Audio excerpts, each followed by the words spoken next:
හරිද? අයිබෝන් හැමෝටම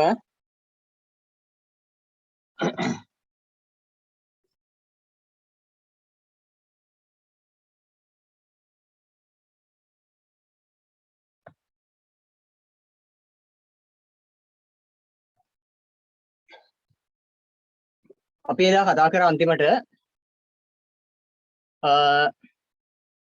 බ්‍රිතාන්‍යයන් යටතේ බ්‍රිතාන්‍යයන් ශ්‍රී ලංකාවට පැමිණීමත් සමග මේ අපි කතා කරන්නේ පුතේ දෙවෙනි පාඩමේ අවසාන කොටස. බ්‍රිතාන්‍යයන් ශ්‍රී ලංකාවට පැමිණීමත් සමග ඇතිවෙච්ච ආර්ථික වෙනස්කම්. බ්‍රිතාන්‍යයන් ශ්‍රී ලංකාවට පැමිණීමත් සමග ඇතිවෙච්ච ආර්ථික වෙනස්කම් ටික අපි කතා කරන්නේ. පෙරලා ගන්න හැම දරුවෙක්ම 49 පිටුව.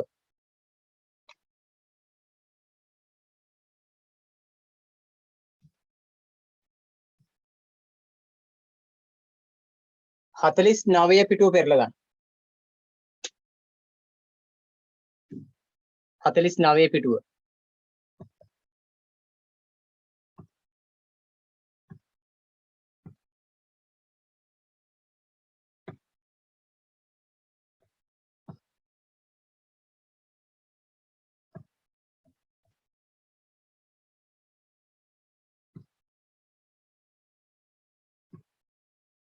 හතලිස් නවය පිටුවේ තියෙනවා බ්‍රිතාන්‍යයන් ශ්‍රී ලංකාවට පැමිණිලා සිදු කරපු තවත් වෙනස්කමක තොරතුරු ටිකක්.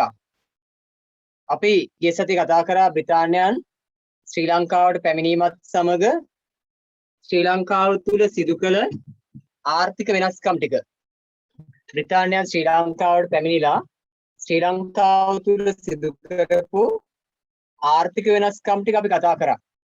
ඒකේ අවසාන වශයෙන් අපිට ඉතිරි වෙලා තියෙනවා බ්‍රිතාන්‍යයන් නිසා දේශීය කෘෂිකර්මාන්තය ඇතිවෙච්ච වෙනස. බ්‍රිතාන්‍යයන් නිසා ශ්‍රී ලංකාවේ කෘෂිකර්මාන්තය තුළ එහෙම නැත්නම් බටහිර ජාතිකයන් නිසා දේශීය කෘෂිකර්මාන්තයට ඇතිවෙච්ච බලපෑම පිළිබඳ සාකච්ඡා කිරීම. උතර මාතෘකාව තියෙන පුතේ දේශීය කෘෂිකර්මාන්තය නගා සිටුවීම කියලා. දේශීය කෘෂිකර්මාන්තය නගා සිටුවන්න නම් ඒක බිඳ වැටිලා තියෙන්න ඕන. අපේ රටේ බටහිර ජාතියන් පැමිණීමට පෙර විශේෂයෙන් බ්‍රිතාන්‍යයන් පැමිණීමට පෙර අපේ රටේ කෘෂිකර්මාන්තය ශක්තිමත් වෙලා තිබුණා. අපේ රටේ කෘෂිකර්මාන්තය ශක්තිමත් වෙලා තිබුණා. ඒත් බ්‍රිතාන්‍යයන් ඇවිල්ලා ටික දවසකින් අපේ රටේ සිදු කරපු ආර්ථික වෙනස්කම තමයි මොකද්ද? වතු වගාව ශ්‍රී ලංකාව තුල හඳුන්වා දීම.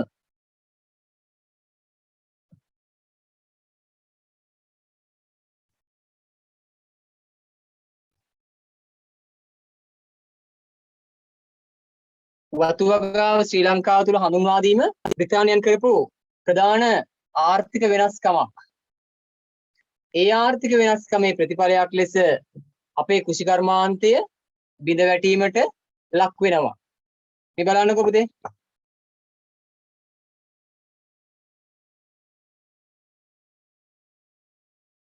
බටහිර ජාතිකයන් පැමිණීමට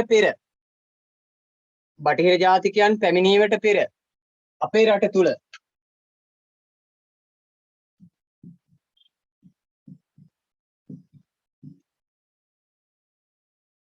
බටහිර ජාතීන්ට පෙර ලංකාවේ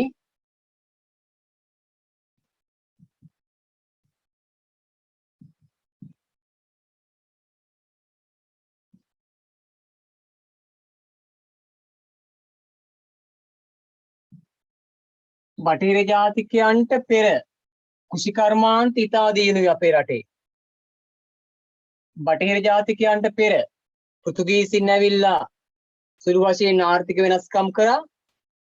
ලන්දේසින් ඇවිල්ලා කුරුඳු වගාව ඇතුළු ආර්ථික වෙනස්කම් සිදු කරා. ඉංග්‍රීසින් ඇවිල්ලා ප්‍රධාන ආර්ථිකයේ බවට වැවිලි භෝග වගාව පවත්වාගෙන ගියා. ඒ සියල්ලේ ප්‍රතිඵලයක් ලෙස බටහිර ජාතීන්ට පෙර කෘෂිකර්මාන්ත ඉතා දියුණුව තිබුණා. ඔවුන්ගේ පැමිණීමත් සමග බටහිර ජාතිකයන් පැමිණීමත් සමග ටිකෙන් ටික කෘෂිකර්මාන්තයේ බිඳ වැටුණා. විශේෂයෙන්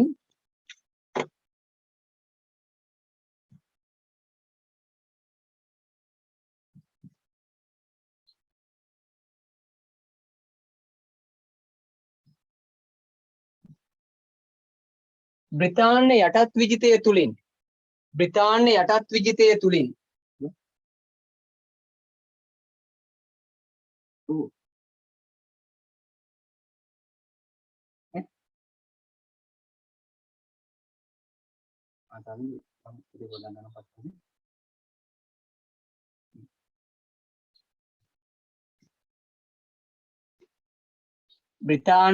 බ්‍රිතාන්‍යයන්ට පෙර කෘෂිකර්මාන්තය හොඳයි.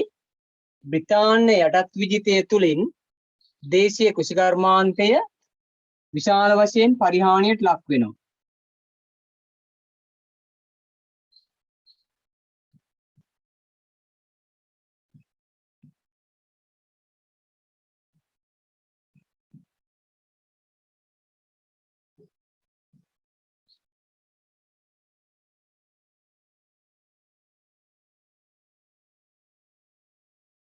බිඳ වැටීමට ලක්වීම සිදු වෙනවා.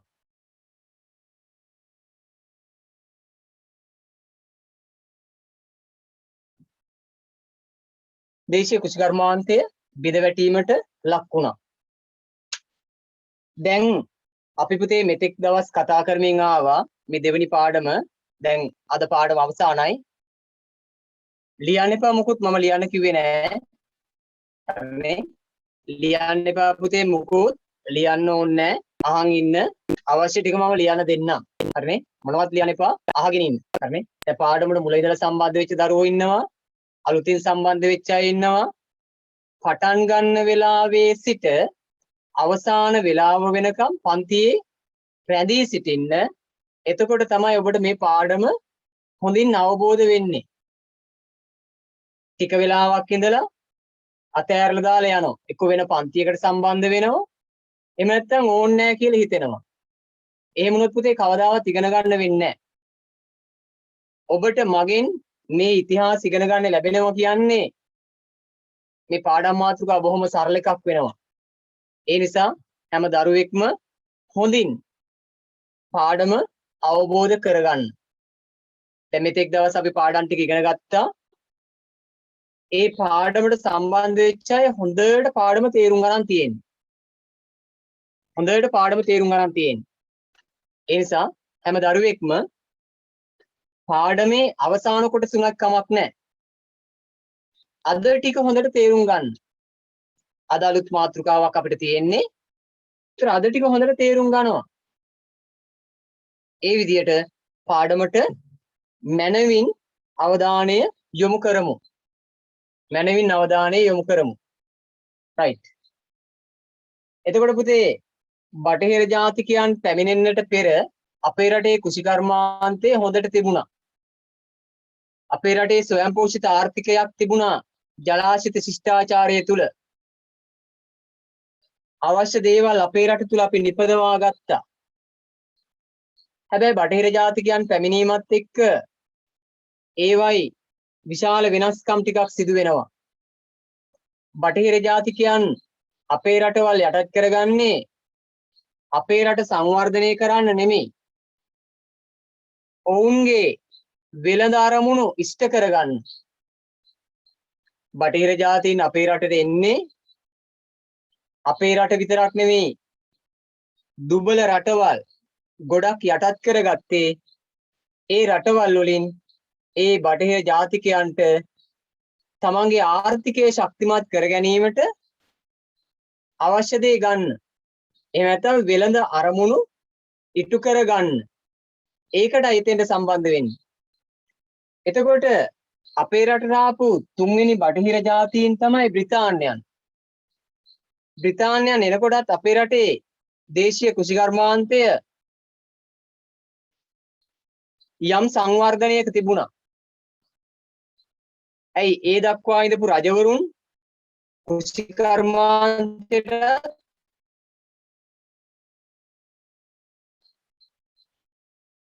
කුෂිකර්මාන්තයටත් සුළු අනුග්‍රහයක් දක්වමින් ගියේ. විශේෂයෙන් අනුරාධපුරයේ පොළොන්නරුවේ රජවරු කුෂිකර්මාන්තයට ලොකු අනුග්‍රහයක් දැක්වුවා. ඊට පස්සේ වැව් අවශ්‍ය නොවුණත් කුෂිකර්මාන්තය සංවර්ධනය කිරීම, ආර්ථිකය සංවර්ධනය කිරීම රජුගේ වගකීමක් වුණා. අපි දන්නවනේ රජුගේ වගකීම් තුනයි.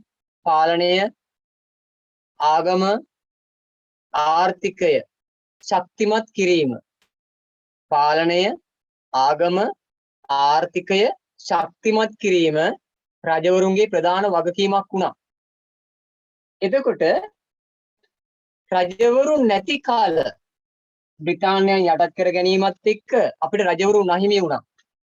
රජවරු නැහිමි වීමත් සමග අපේ කෘෂිකර්මාන්තයත් පරිහානියට ලක් වෙනවා. බ්‍රිතාන්‍යයන් අපේ රට යටත් විජිතය බවට පත් කර ගැනීමේ සිට දේශීය කෘෂිකර්මාන්තය බිඳ වැටීමට ලක් වෙනවා. දේශීය කෘෂිකර්මාන්තය පරිහානියට ලක් වෙනවා. බ්‍රිතාන්‍යයන් අපේ රටට එන්නේ අපේ රටින් විශාල ආදායමක් ඔවුන්ට උපය ගන්න. විශාල ආදායමක් උපය ගන්න. බ්‍රිතාන්‍යයන් කල්පනා කරා අපේ රටේ තියෙන කෘෂිකර්මාන්තයෙන් බ්‍රිතාන්‍යයන්ට කිසි වාසියක් නැහැ. බ්‍රිතාන්‍යයන්ට ආදායමක් එන්නේ නැහැ. ඒ නිසා බ්‍රිතාන්‍යයන් 1833 කෝල්බ්‍රුක් ප්‍රතිසංස්කරණය තුලින් 1833 කෝල්බ්‍රුක් ප්‍රතිසංස්කරණය තුලින් වතු වගාව ආරම්භ කිරීම පිළිබඳ අවධානය යොමු කරා. වතු වගාව ආරම්භ කිරීම පිළිබඳ අවධානය යොමු කරලා 1835 ලංකාවේ වතු වගාව ආරම්භ කරනවා. 1835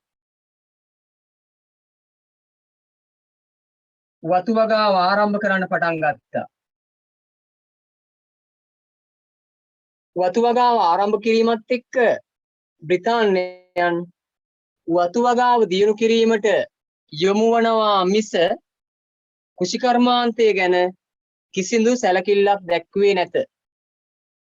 දේශීය ජනතාව කෘෂිකර්මාන්තයත් එක්ක තමයි ජීවත් වුනේ.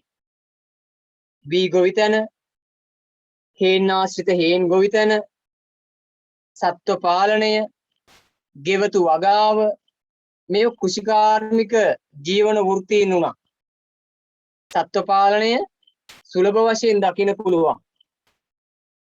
වී ගොවිතැන ප්‍රමුඛ ස්ථානය. ගෙවතු වල වෙනත් භෝග වර්ග බොහොමයක් වගා කරා. බ්‍රිතාන්‍යයන් අපේක්ෂා කරේ ආදායම් උපයා ගැනීම. අපේ රටේ ජනතාව වගා කරන්නේ පරිභෝජනය සඳහා. ඒ නිසා බ්‍රිතාන්‍යයන්ගේ අරමුණ මේකෙන් ඉෂ්ට වෙන්නේ නැහැ කියලා බ්‍රිතාන්‍යයන් තේරුම් ගත්ත නිසා කෘෂිකර්මාන්තය පිළිබඳ කිසිදු සැලකිල්ලක් දැක්ුවේ නැත.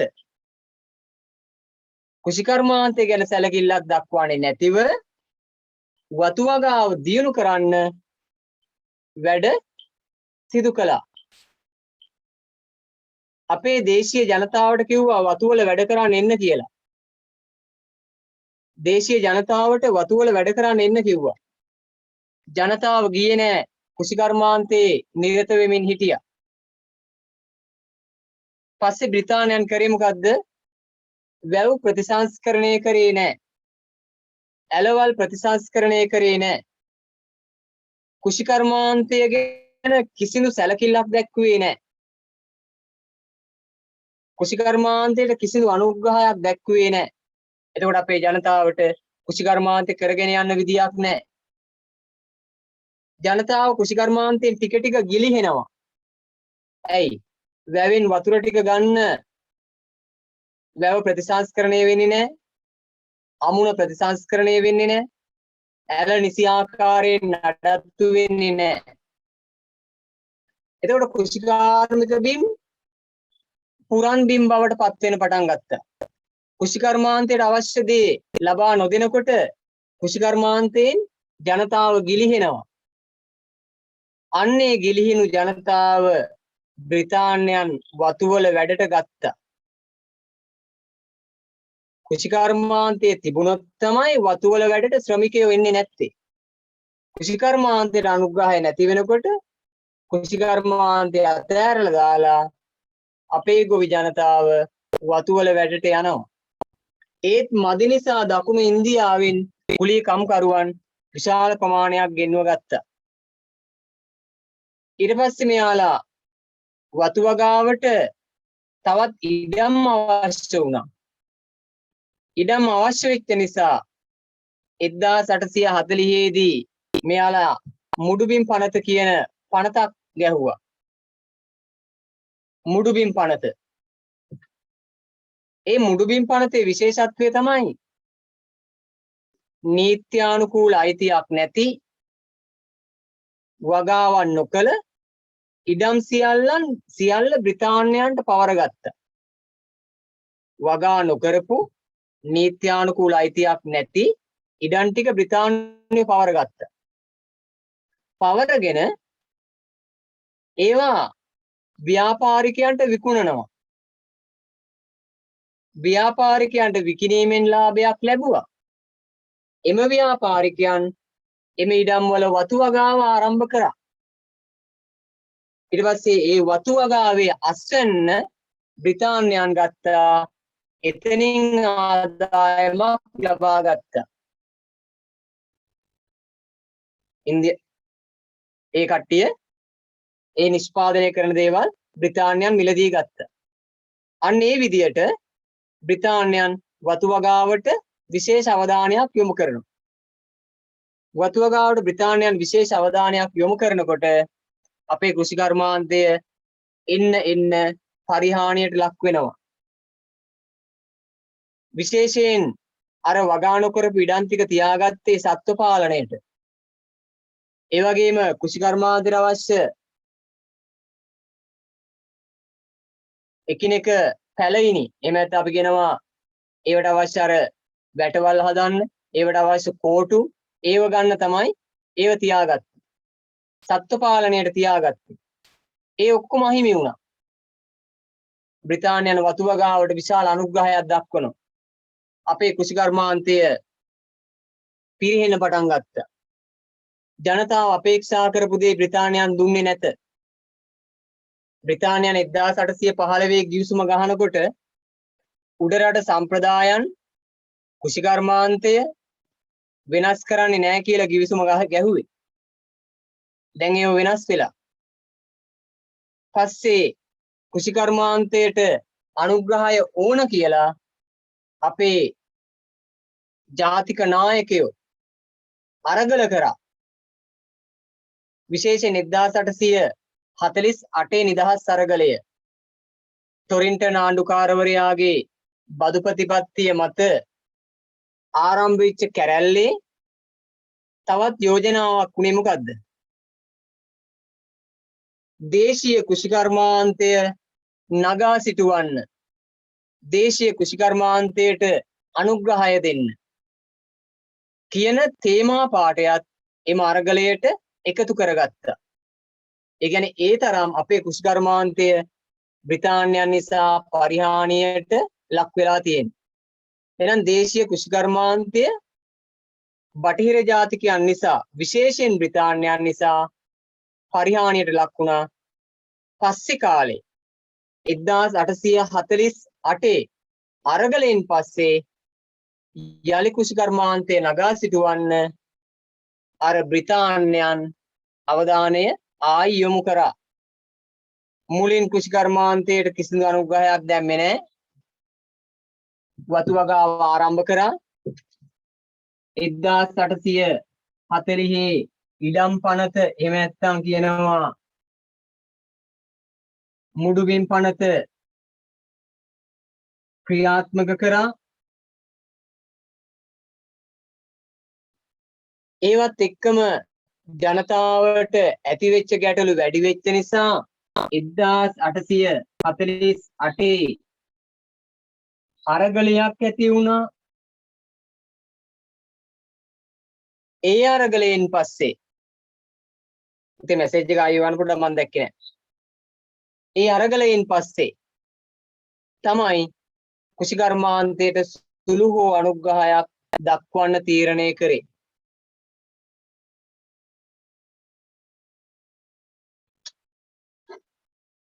මම කියන එක පැහැදිලි නැද්ද පුතේ? සමහර දරුවෝ කියන පැහැදිලි නැහැ කියන.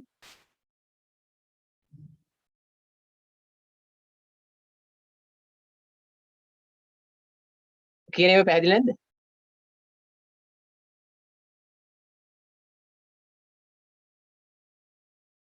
right. ඒ සමහර විට ඒ කියන්නේ පැහැදිලි නෑ. right.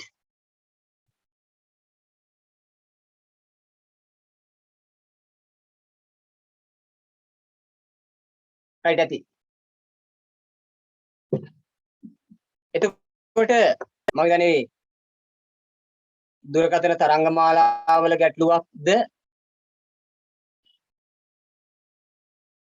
ඔව්. වෙලාවකට පැහැදිලි නැහැ කියලා කියන්නේ right ඇති පුතේ. right. පාඩම අහගමුකෝ. අපි මම කෙටියෙන් ආයි මුලින් ඉඳලා මතක් කරන්නම්. අපේ කෘෂිකර්මාන්තයක් තිබුණා. අපේ කෘෂිකර්මාන්තය තිබුණා බටහිර ජාතිකයන් එන්න ඉස්සෙල්ලා. බටහිර ජාතිකයන් එන්න ඉස්සෙල්ලා තිබිච්ච කෘෂිකර්මාන්තය අපේ එකක්. ඒ කෘෂිකර්මාන්තය බ්‍රිතාන්‍යයන් ප්‍රධාන බටහිර ජාතිකයන් කැමති එකක් නෙමෙයි. බ්‍රිතාන්‍යයන්ට අවශ්‍ය වෙන්නේ ආදායම උපයා ගැනීමේ ක්‍රමයක්. බ්‍රිතාන්‍යයන්ට අවශ්‍ය වෙන්නේ ආදායම උපයා ගැනීමේ ක්‍රමයක්. හැබැයි අපේ රටේ තියෙන කෘෂිකර්මාන්තය අපි කරගෙන යන්නේ ආදායම උපයන්න නෙමෙයි පරිභෝජන අවශ්‍යතාවය සඳහා. පරිභෝජන අවශ්‍යතාවය සඳහා. හැබැයි බ්‍රිතාන්‍යයන් ලංකාව යටත් කරගත්තේ ඔවුන්ට යටත් විජිත වලින් විශාල ආදායමක් ලාභයක් උපයා ගැනීම අරමුණු කරගෙන. හරිනේ? අරමුණු කරගෙන. එතකොට බ්‍රිතාන්‍යයන් අපේ රටට ඇවිල්ලා 1835 දී බ්‍රිතාන්‍යයන්ගේ අරමුණට එනවා. 1835 දී බ්‍රිතාන්‍යයන්ගේ අරමුණට එනවා. ඒ අරමුණ තමයි මොකක්ද? ආදායම වැඩි කර ගැනීම සඳහා වන වතු වගාව. ආදායම වැඩි කර ගැනීම සඳහා වන වතු වගාව. එතකොට වතු වගාව අපේ රටේ ආරම්භ කරනවා 1835. වතු වගාව ආරම්භ කිරීමත් එක්ක අපේ රටේ කෘෂිකර්මාන්තයට කිසිදු අනුග්‍රහයක් බ්‍රිතාන්‍යයන්ගෙන් ලැබෙන්නේ නැත. බ්‍රිතාන්‍යයන්ට පෙර රට පාලනය කළ රජවරුන්ගේ වගකීම් තුනක් තිබුණා. වගකීම් තුනක් තිබුණා. පාලනය ගොඩනැගීම, ආර්ථිකය ගොඩනැගීම, ආගම සුරක්ෂිත කිරීම, ආගම රැක ගැනීම. පාලනය කියන්නේ ජනතා ආරක්ෂාව මැනවින් පවත්වාගෙන යාම. ඒ කියන්නේ රටම ආරක්ෂා කිරීම. ආර්ථිකය කියන්නේ ජනතාවගේ ජීවනෝපායන් සුරක්ෂිත කර දීම. ඒතර අපේ ජනතාවගේ ජීවනෝපාය තමයි පරිභෝජනය සඳහා වන කෘෂිකර්මාන්තය. බ්‍රිතාන්‍යයන්ට ඒක අදාළ වුණේ නැහැ. බ්‍රිතාන්‍යයන් ආදායම සඳහා වන වතු වගාව ආරම්භ කළා. ආදායම සඳහා වන වතු වගාව ආරම්භ කළා. ඒ සමග මොකද වෙන්නේ?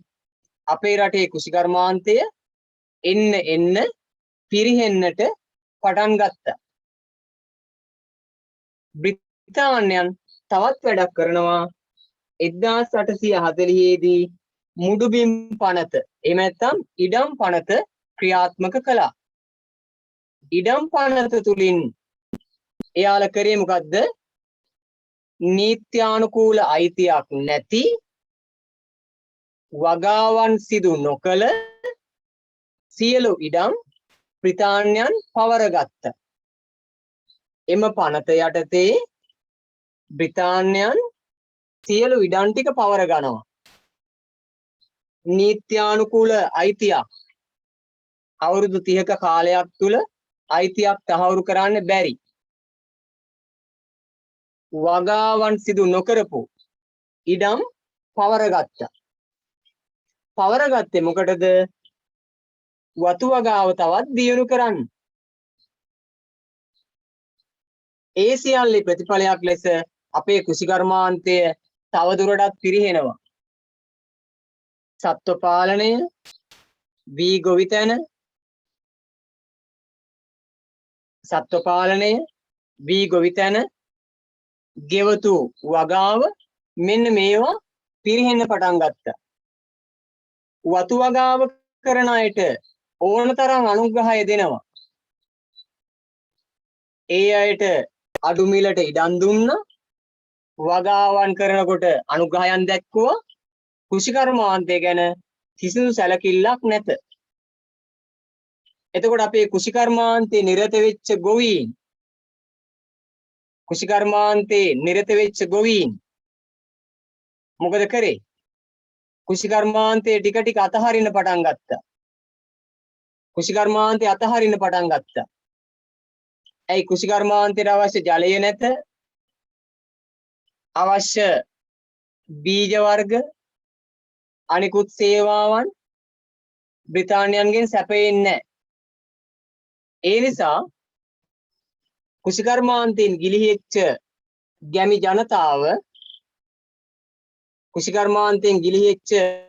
ගැමි ජනතාව වතුවල වැඩට යන්න පටන් ගත්තා. කෘෂිකර්මාන්තයෙන් ගිලිහෙච්ච ජනතාව වතුවල වැඩට යන්න පටන් ගත්තා. එතනින් බ්‍රිතාන්‍යයන් ඒ ශ්‍රමය ගන්නවා. ටික දවසක් බ්‍රිතාන්‍යයන් කරන මේ වැඩේ බලන් ඉඳලා බැරිම තැන අපේ වීර නායකයෝ එකට එකතු වෙනවා. එකතු වෙලා 1848 දී දෙවන අරගලය පටන් ගත්තා. ශ්‍රී ලංකාවට නිදහස සඳහා වන දෙවන නිදහස් අරගලය. අපි මේවා කතා කරා ඉස්සෙල්ලා. දෙවන අරගලය පටන් ගන්නවා 1848. ඒ අරගලයට තේමා කරගත්ත කෘෂිකර්මාන්තයට අනුග්‍රහය දෙන්න කියන එක. දේශීය කෘෂිකර්මාන්තය යලි නගා සිටුවන්න කාලාන්තරයක් තිස්සේ පැවත ආපු වාරි පද්ධතිය සුරක්ෂිත කරලා දෙන්න. ගොවීන්ට අවශ්‍ය දේ දෙන්න කියන තේමාවන් මත 848 අරගලය සිදු කරා. ඒ අරගලයෙන් පස්සේ බ්‍රිතාන්‍යයන් කල්පනා කරා කෘෂිකර්මාන්තයටත් සුළු අනුග්‍රහයක් දුන්න නම් හොඳයි කියලා.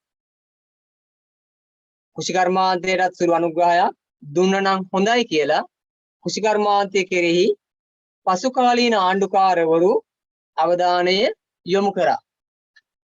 ඒ අයට පස්සේ වැව් ඇලමාර්ග ප්‍රතිසංස්කරණය කරලා ගොවීන් දිරිමත් කිරීමට විවිධ වැඩසටහන් ක්‍රියාත්මක කළා. එතකොට මුලින්ම බ්‍රිතාන්‍යයන් කෘෂිකර්මාන්තය පිරිහෙන තත්වයට පත් කරා. අරගලයේ ප්‍රතිඵලයක් ලෙස බ්‍රිතාන්‍යයන් යලි කෘෂිකර්මාන්තය කෙරෙහි පොඩි අවධානයක් යොමු කළා. ඔන්න ඔය විදිහට පුතේ දේශීය කෘෂිකර්මාන්තය බිඳ වැටුණා. යලි පසුව කිසියම් ප්‍රමාණයකින් ගොඩනැගීමට බ්‍රිතාන්‍යයන් කටයුතු කළා. අන්නේ සිදුවීම් ටික තමයි ওই කොටසෙන් අපි අවධානයට ලක් කරන්නේ. අවධානයට ලක් කරන්නේ. right. එතකොට දේශීය කෘෂිකර්මාන්තය අපේ රටේ පරිභෝජන ආර්ථිකයක්. අපේ රටේ පරිභෝජන ආර්ථිකයක්. ඒ පරිභෝජන ආර්ථිකය ටික දවසකින් බ්‍රිතාන්‍යයන් වතු වගාවට හරවන්න උත්සාහ ගත්තා. හරි ගියේ නැති නිසා පස්සේ කෘෂිකර්මාන්තය දියුණු කරන්න බ්‍රිතාන්‍යයන් කටයුතු කරා. හරිනේ? කෘෂිකර්මාන්තය බිඳ දැම්මා යලි ගොඩ නැගුවා. කෘෂිකර්මාන්තය බිඳ දැම්මා යලි ගොඩ නැගුවා. ඒ අවස්ථා දෙක තමයි ওই පාඩමෙන් අපි අවධානයට ලක් කරන්නේ. පැහැදිලිද? අවධානයට ලක් කරන්නේ. right. එතකොට අපි මේ කොටස් ටික ලියාගමු. පාඩමේ හැම කොටසක්ම හොඳින් තේරුම් ගන්න. පැහැදිලි නැති තැනක් තියෙනවා නම් අහන්න. දැන් සමහර අයට අවශ්‍ය ඒ දුරකථන තරංගවල අඩුවීම් වෙන්න පුළුවන්. ඒතර තමයි අර කැඩි කැඩි ඇහෙන්නේ. කැඩි කැඩි ඇහෙන්නේ. මේ తত্ত্বය කොහොම හරි අපි ජයග්‍රහණය කරන්න ඕන. කොහොම හරි ජයග්‍රහණය කරන්න ඕන. ඒ නිසා දැන් ඔබට මේ පහසුකම් ලබා දීලා තියෙන දෙමාපියෝ ඒකෙන් අපි අපේ වැඩේ කරගන්න අවශ්‍යයි.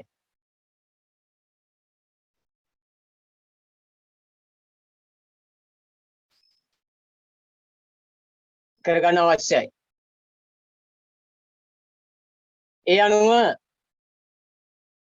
පහසුකම් ඇති දරුවෝ ටික මේකෙන් මනවින් අවශ්‍ය දේ ලබා ගන්න. අවශ්‍ය දේ ලබා ගන්න. හරිනේ? මම කියන දේ පැහැදිලි වුණාද පුතේ කට්ටියට? පාඩම පැහැදිලිද?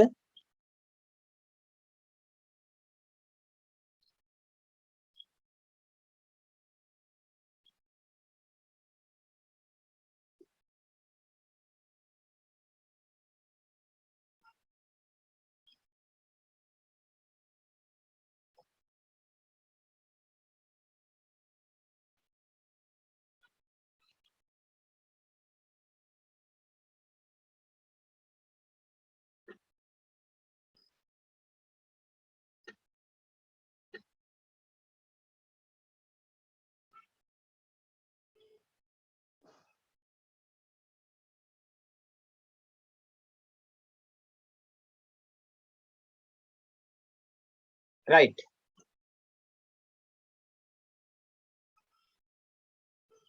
ඒතර පාඩම අවශ්‍ය ආකාරයට පැහැදිලි කරා. මම ওই එවන මැසේජ් ටික බැලුවා. එවන මැසේජ් ටික බැලුවා. එක දරුවෙක් ඉන්නවා පාඩම පැහැදිලි නැති දරුවෙක්. ජයනි කියලා දරුවෙක් ඉන්නවා පාඩම පැහැදිලි නැහැ. පාඩම පැහැදිලි නැහැ. right. ඒ දරුවට ඉස්සෙල්ලා ප්‍රශ්නයක් තිබුණා පන්ති ඉවර වෙන්නේ කීයටද? පන්ති ඉවර වෙන්නේ කීයටද? මැසේජ් මම හිතන්නේ එක 50ක් විතර එන්නේ නැති. දිගින් දිගටම එනවා පන්ති ඉවර වෙන්නේ කීයටද? පටන් ගත්තේ 7ට ඉවර වෙන්නේ 9ට. ඔන්න එකක උත්තරයක්. පාඩම පැහැදිලි නැති ඇති මැසේජ් දිගින් දිගට එව ඉඳපු නිසා. හරිද? දැන් ඔක්කොටම පාඩම පැහැදිලි. අර ජයනි කියන දරුවට පාඩම පැහැදිලි නැත්තේ අන්න ඒක නිසා. හරිනේ? පාඩම පැහැදිලි නැත්තේ දිගටම යවන්නේ පන්ති ඉවර වෙන්නේ කීයටද? ඕක කොට ඉන්නකොට කොහොමද පාඩම පැහැදිලි නැහැ. පාඩම පැහැදිලි වෙන්න නම්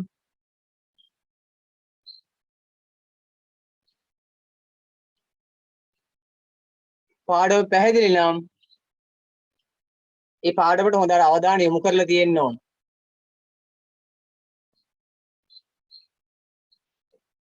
right. මම හිතන්නේ දෙසරයක් මම එකව පාඩම පැහැදිලි කරා. නෝට් එක දුන්නාම තවත් පැහැදිලි වෙයි. right. අපි ලියාගමු. පුතේ මාතෘකාව දාන්න දේශීය කෘෂිකර්මාන්තය. මාතෘකාව දාන්න දේශීය කෘෂිකර්මාන්තය.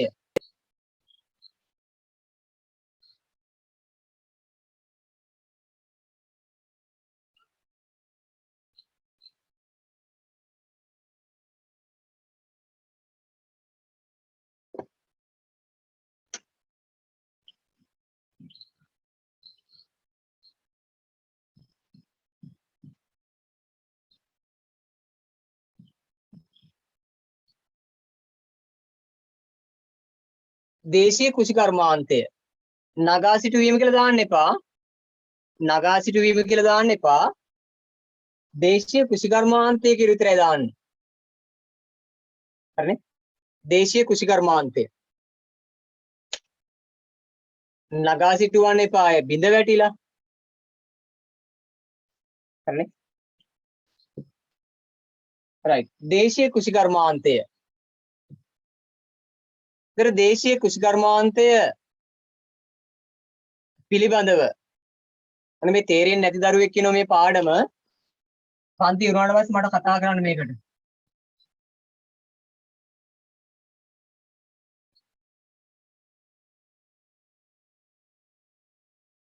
පන්ති ඉවරනට පස්සේ මේකට කතා කරන්න. මේ මගේ නම්බරේ.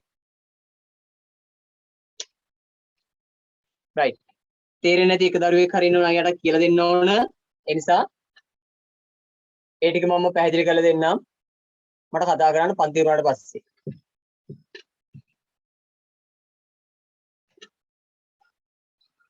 right. දේශීය කෘෂිකර්මාන්තය පිළිබඳව අපි ලියා ගමු. ලියා ගන්න.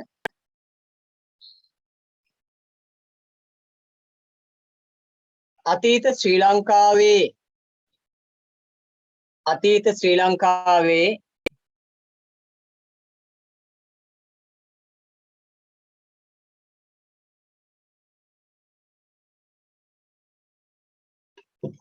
අතීත ශ්‍රී ලංකාවේ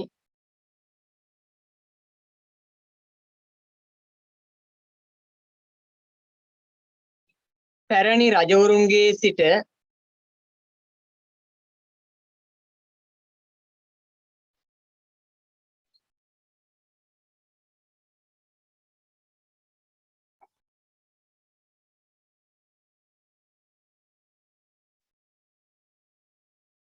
අතීත ශ්‍රී ලංකාවේ පැරණි රජවරුන්ගේ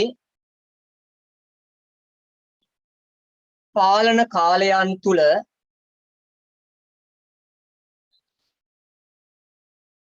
අතීත ශ්‍රී ලංකාවේ පැරණි රජවරුන්ගේ පාලන කාලයන් තුල සිට අතීත ශ්‍රී ලංකාවේ රජවරුන්ගේ පාලන කාලයන් තුල සිට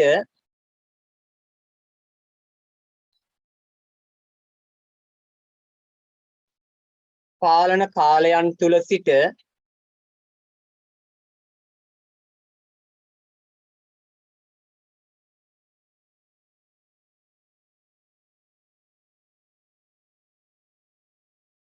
පාලන කාලයන් තුල සිට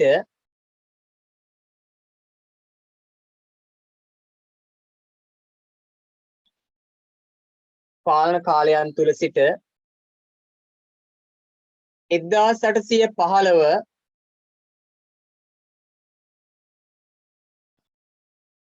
1815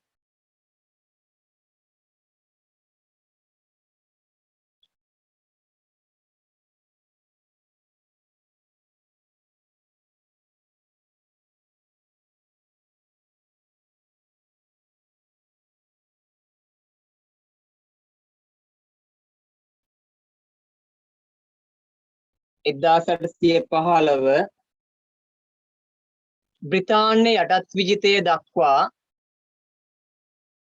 බ්‍රිතාන්‍ය යටත් විජිතය දක්වා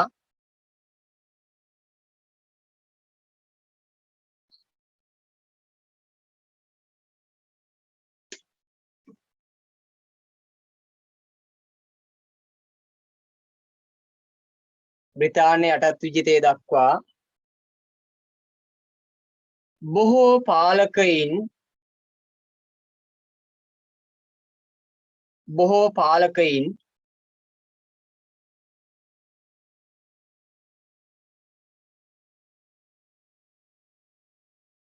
බොහෝ පාලකයින්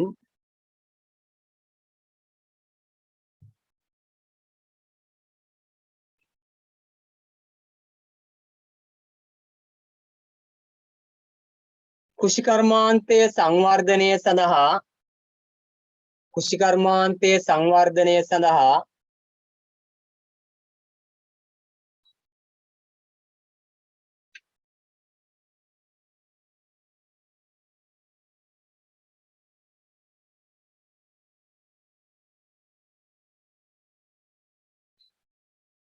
කෘෂිකර්මාන්තය සංවර්ධනය සඳහා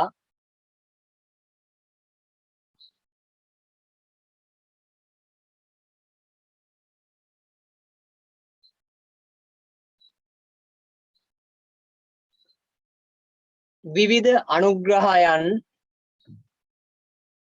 විවිධ අනුග්‍රහයන්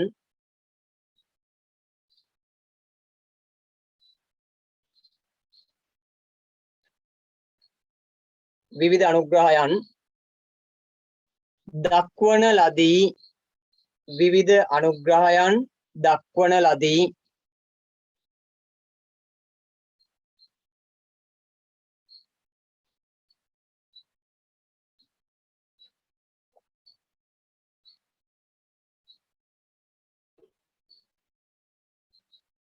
රටවැසියාගේ රටවැසියාගේ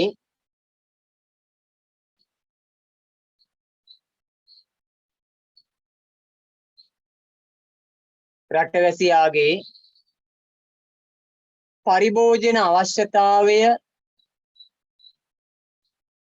පරිභෝජන අවශ්‍යතාවය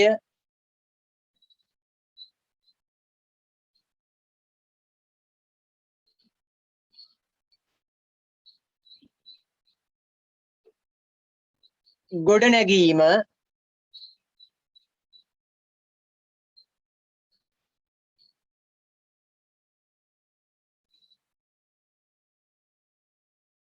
කෘෂිකර්මාන්තය තුළින් පරිභෝජන අවශ්‍යතාවය ගොඩනැගීම කෘෂිකර්මාන්තය තුළින්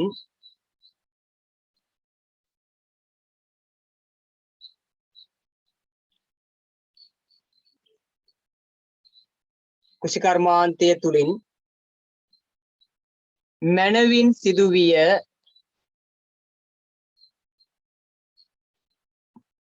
මැනවින් සිදුවිය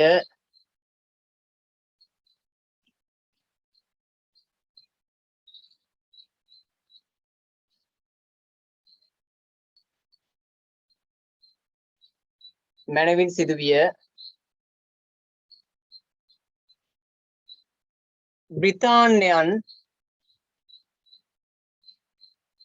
බ්‍රිතාන්‍යයන්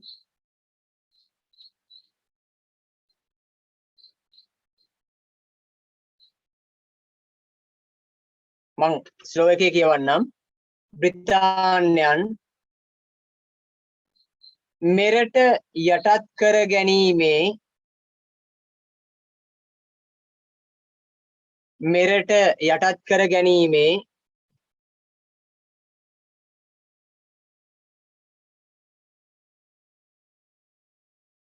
මෙරට යටත් කර ගැනීමේ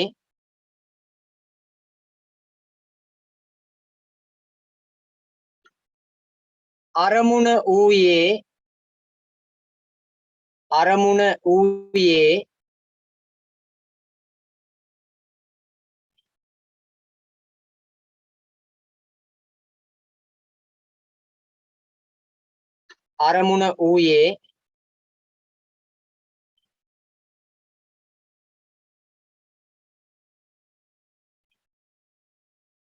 වෙළඳ ආර්ථිකයක් ගොඩනගා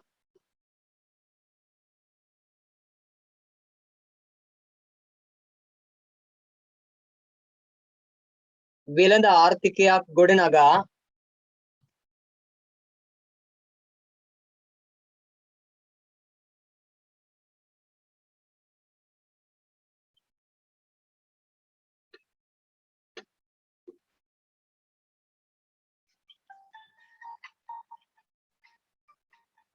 වෙළඳ ආර්ථිකයක් ගොඩනගා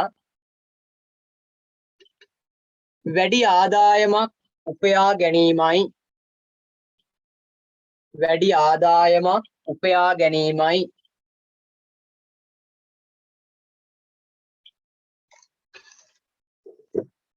වැඩි ආදායමක්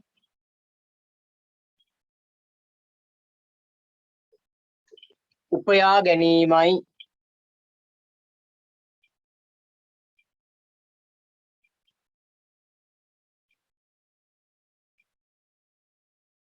වැඩි ආදායමක් උපයා ගැනීමයි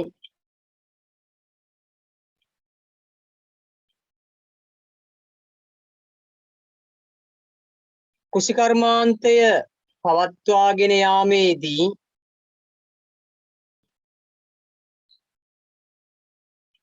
කුෂිකර්මාන්තය පවත්වාගෙන යාමේදී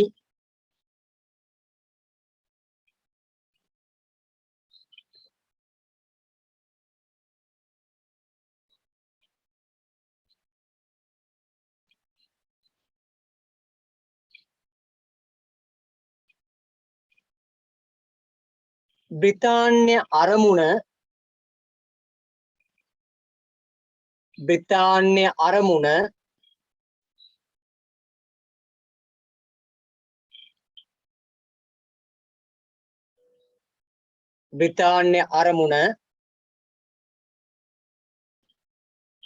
ඉටු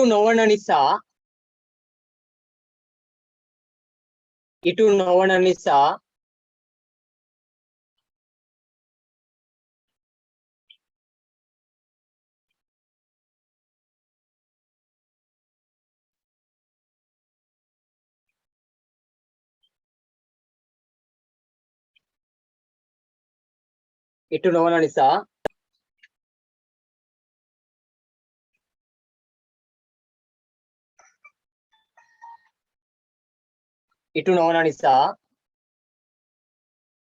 කුෂිකර්මාන්තය නොසලකා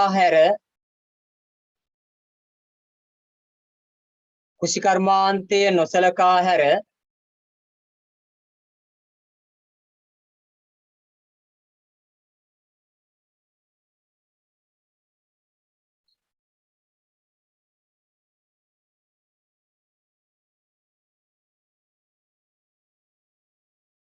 වතු වගාව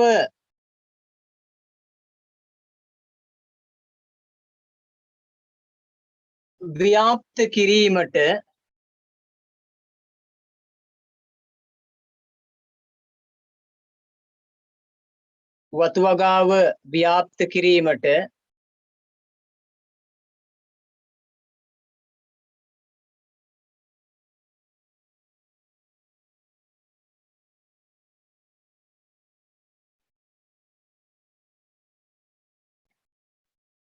කටයුතු කරන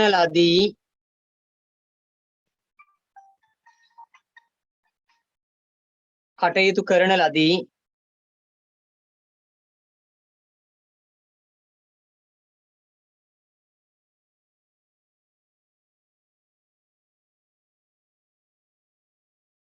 ඒ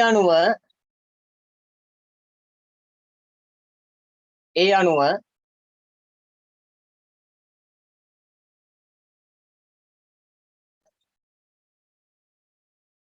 එක්දාස් අටසිය තිස්පහේ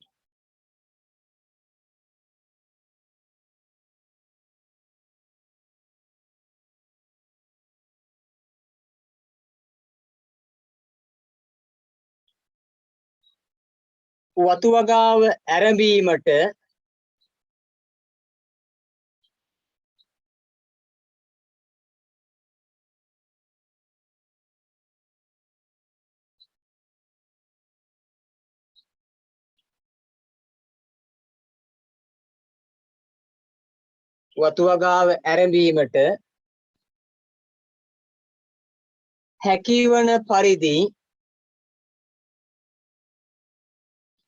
හැකිවන පරිදි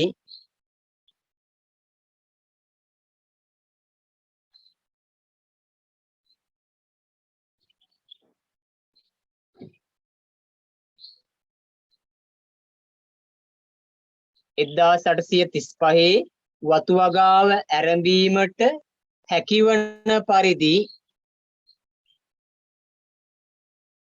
හැකිවන පරිදි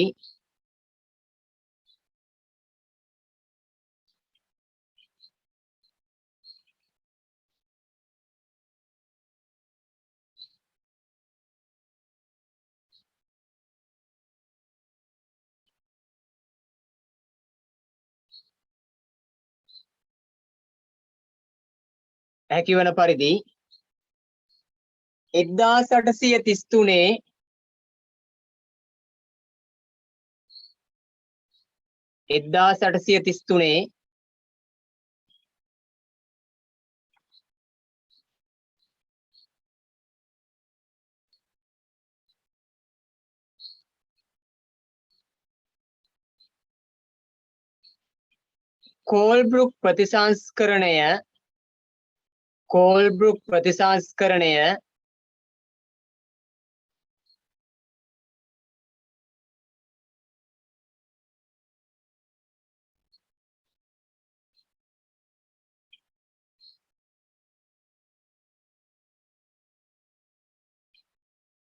කෝල්බ්‍රුක් ප්‍රතිසංස්කරණය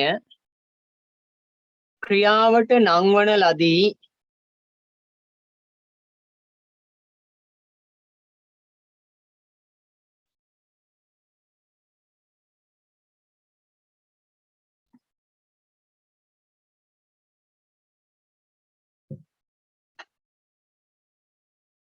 දේශීය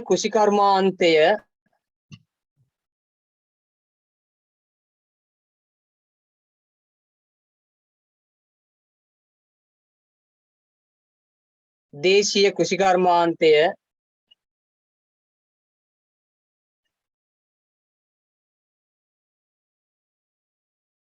එතැන් සිට පරිහානියට ලක්විය.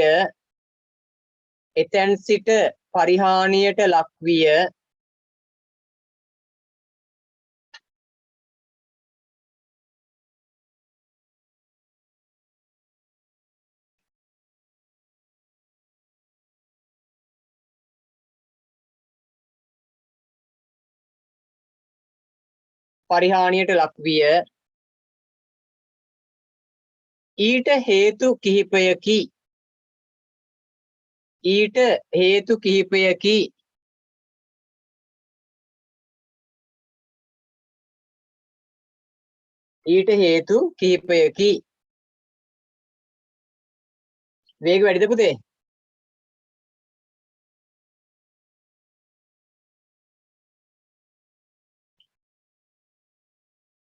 වේග වැඩි නෑනේ.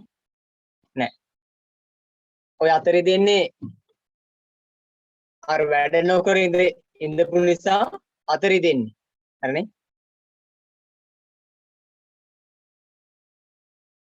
right. හරි පුතේ ඇති. අතරේ දෙන්නේ නෑ මම ගොඩක් ස්ලෝ එකේ කිව්වේ. හරිනේ? අතරේ දෙන්නේ නෑ. අතරේ දෙන්නෙත් නෑ. හිතරි දෙන්නෙත් නෑ. පාඩම අමාරු කියලා ඔළුවරි දෙන්නෙත් නෑ. තේරෙන භාෂාවෙන් කියලා දෙනවා. හරිනේ? පාඩම පැහැදිලිව තේරුම් ගන්න පුළුවන් විදියට කියලා දෙනවා. හරි නිසා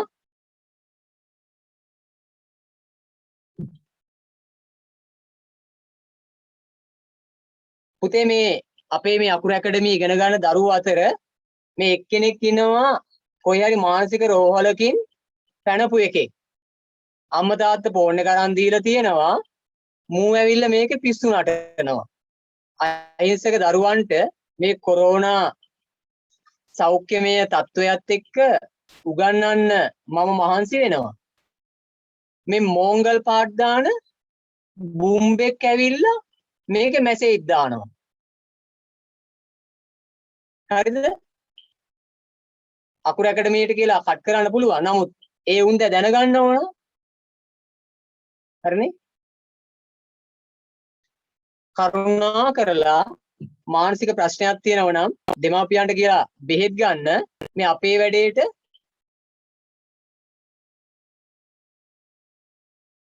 බාධා කරන්න එපා. මේ ඒ ළමයට උගන්වන්නේ මේ මට පුරුදු වෙන්න නෙමෙයි. හරිනේ? මට පුරුදු වෙන්න නෙමෙයි. ඒ නිසා මේ ඉගෙන ගන්න අනිත් ආදරණීය දරුවන්ට මේ පාඩම හොඳට පැහැදිලි කරන්න ඕන. හරිනේ? නිසා ඉගෙන ගන්න දරුවන්ට ඉගෙන ගන්න දීලා වෙන වැඩක් බලාගෙන නටන මගුලක් නටන්න. මේ මං ඔහෙත් එක්ක මගුල් නටන්න ආපු කෙනෙක් නෙමෙයි. හරිනේ? සිංහලෙන් කිව්වනේ නම්බරේ දුන්නා ගැටලුවක් තියෙනවා කතා කරන්න කියන. කෝල් කරන්නේ මොකටද අහනවා? කෝල් කරන්නේ මගුල් නටන්න. සිංහලෙන් කිව්වහම. පාඩමක් මොනවා හරි ගැටලුවක් තියෙනවා නම් මේ මගේ පෞද්ගලික දුරකථන අංකය මේකට කතා කළ ඕනම ගැටලුවක් ඕනම දරුවෙක් අහන්න. ඕනම දරුවෙක් ඕනම ගැටලුවක් අහන්න. මේ රටේ දරුවන්ට ඉගැන්වීම සඳහා කැප වෙන ගුරුවරයෙක් මම.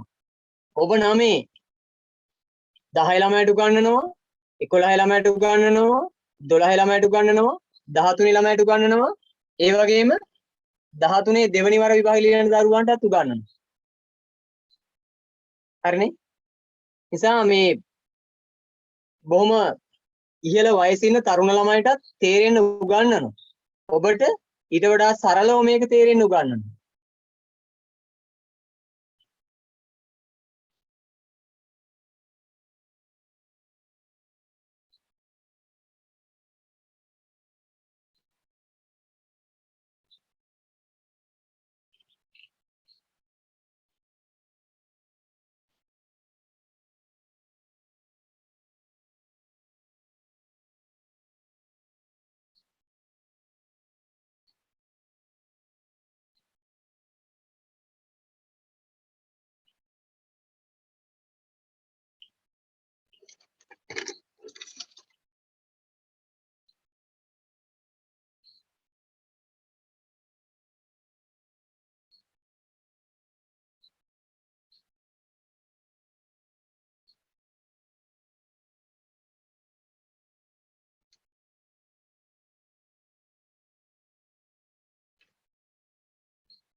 right.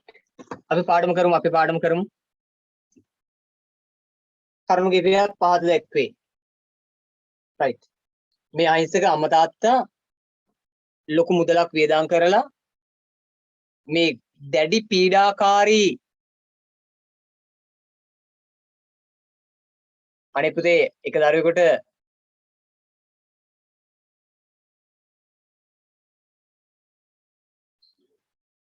මගෙන් අහනවා කවුද දරුවෙක් යෙත්මිගේ ඥාතියෙක්ද මම කියලා. මම පොඩ්ඩක් කියන පුතේ බලන්න මේ අකුරු ඇකඩමියට කෝල් එකක් දීලා කියන්නම් යෙත්මිනේ නමනේ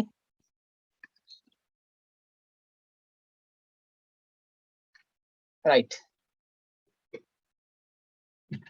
මැසේජ් දාන එක සම්පූර්ණයෙන්ම ඔය අනවශ්‍ය මැසේජ් දාන එක නවත්තන්න. මේ මම උගන්වනකොට බොහොම ආදරණීය දරුවෝ ටිකක් මේක ඉගෙන ගන්න ඕන. නේ? බොහොම ආදරණීය දරුවෝ ටිකක් තමයි මේක ඉගෙන ගන්න ඕන. ඒ නිසා එහෙම උවමනාව ඉගෙන ගන්න දරුවෝ ටික රැඳෙන්න. වැඩක් නැතිව විකාර නටනව නම් ඔයි දෙමාපියොත් අල්ලගෙන පොඩි නාටකමක් නටන්න. හරිනේ? මාත් එක්ක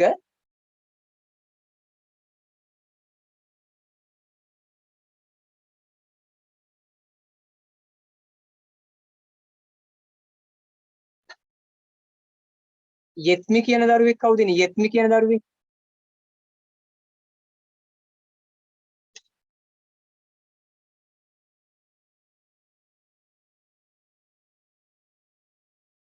යෙත්මි කියන දරුවෙක් කවුද ඉන්නේ පුතේ? ළමයෙක් නම් ආදරණීය දරුවෙක් නම් ඉගෙන ගැනීමේ කාර්ය පමනක් කරන්න නැත්නම් මේ ඉගෙන ගන්න අනිත් දරුවන්ට අපරාධ මගේ කාලය.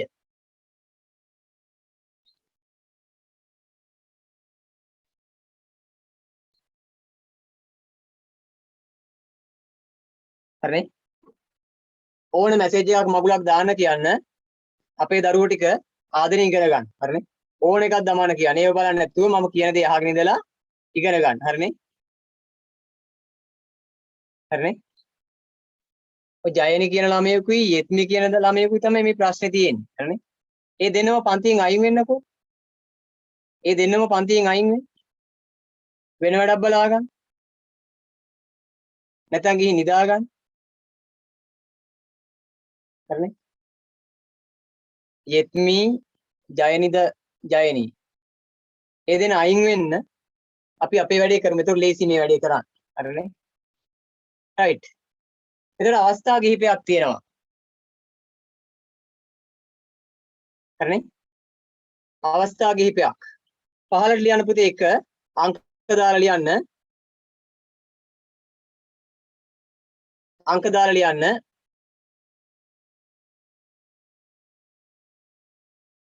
එක 1840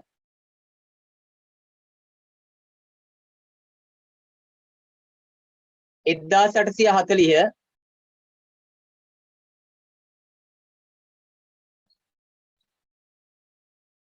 1840 මුඩුබිම් පනත තුලින් 1840 මුඩුබිම් පනත තුලින්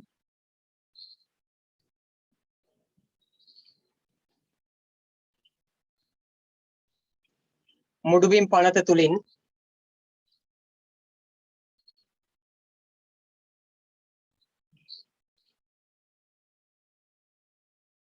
මෙරට වගා නොකළ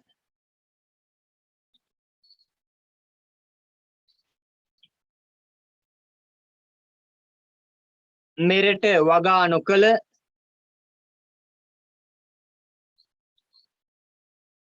වරහන් ඇතුලේ භුක්ති නොවිඳි වගා නොකළ කියන්නේ භුක්ති නොවිඳි භුක්තියක් විඳේ නැති භුක්ති නොවිඳි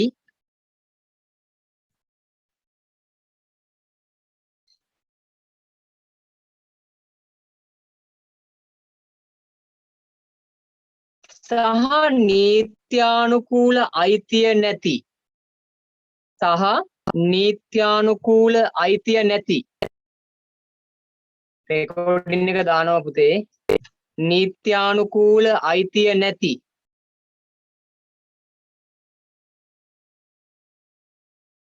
සියලු ඉඩම්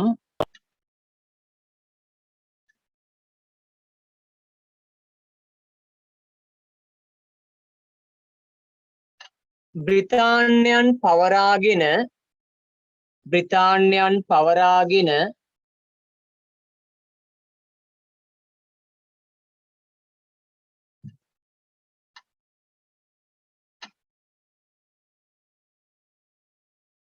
වතු වගාව සඳහා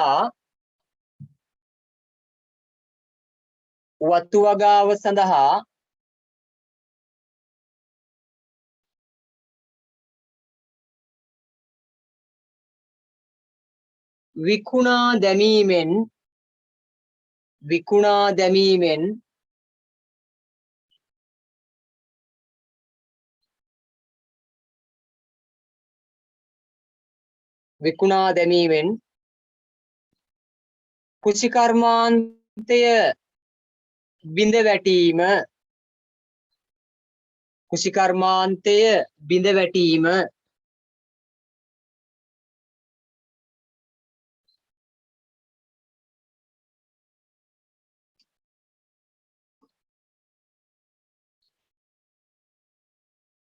කෘෂිකර්මාන්තය බිඳ වැටීම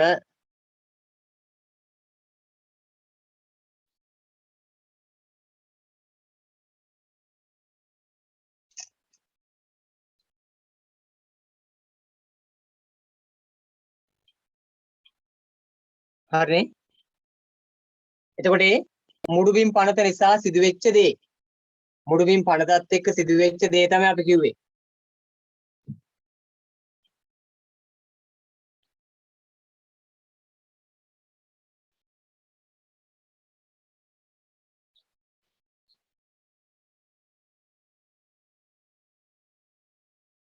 හරිද පුතේ එතකොට කිව්වේ මොකද්ද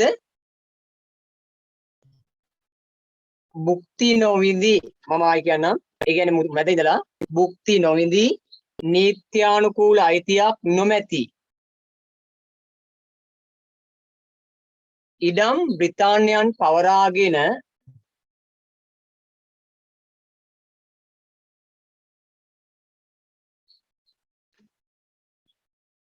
වතු වගාවට යොදා ගැනීම.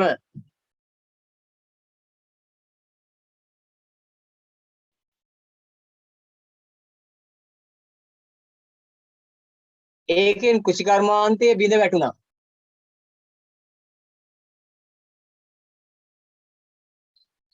ඊට පස්සේ මොකද වෙන්නේ? ඉන් කුෂිකර්මාන්තයේ බිඳ වැටීම.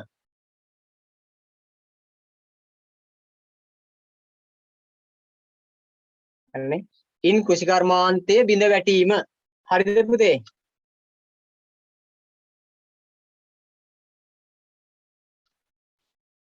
අර ලියා ගන්න බැරි වෙච්ච දරුවා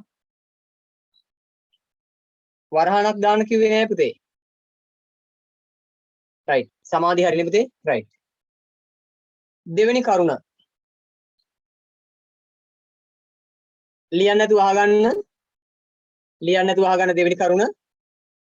දෙවෙනි එක තියෙන පුතේ අපේ බහුතර ජනතාවගේ කුෂිකර්මාන්තය පවත්වාගෙන ගියේ වැව් වාරි පද්ධති තුලින්. වැව් වාරි පද්ධති තුලින්. එතකොට ඒ වැව් වාරි පද්ධති ප්‍රතිසංස්කරණය කරන්නේ නැති වෙනකොට කුෂිකර්මාන්තය බිඳ වැටෙනවා. එහෙනම් දෙවෙනි කරුණෙන් අන්තර්ගත වෙන්නේ කුෂිකර්මාන්තයට අවශ්‍ය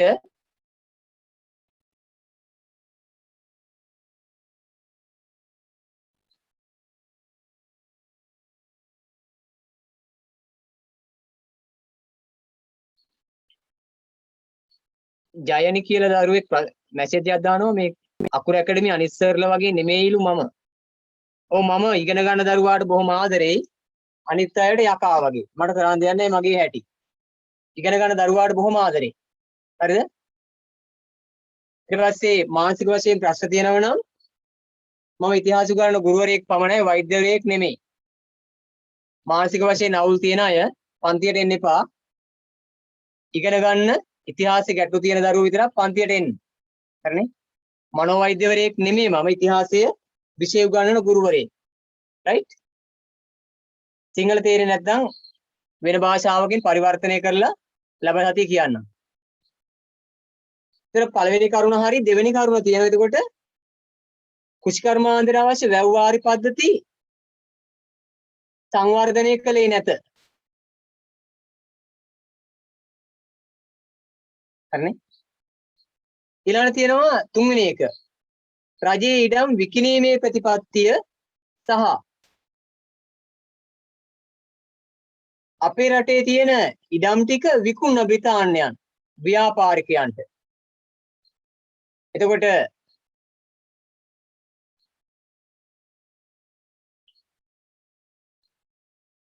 ව්‍යාපාරිකයන්ට විකුණනා. ඒ ව්‍යාපාරිකයන්ට විකුණනට පස්සේ අපිට ඉඩම් ටික අහිමි වෙන්න පටන් ගත්තා. අහිමි වෙන්න පටන් ගත්තා. තුන්වෙනි කරුණ වශයෙන් තියෙනවා පුතේ උඩරට තිබූ ස්වාභාවික වනාන්තර වතු වගාව නිසා වනාන්තර හෙලි කරා. වනාන්තර විනාශ වීමත් එක්ක ජල උල්පත් විනාශ වෙලා කුෂිකර්මාන්තයට අවශ්‍ය ජලය ටික නැති වුණා. කුෂිකර්මාන්තයට අවශ්‍ය ජලය ටික නැති වුණා. එතකොට කුෂිකර්මාන්තයට තර්ජනයක් වෙනවා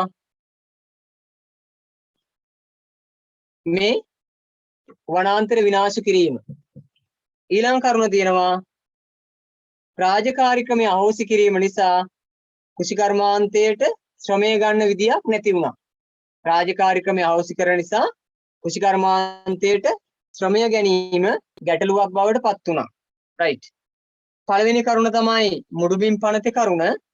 දැන් පුතේ අනික් කරුණු හතර ලියන්නකෝ. අනික් කරුණු හතර පහලට ලියන්න.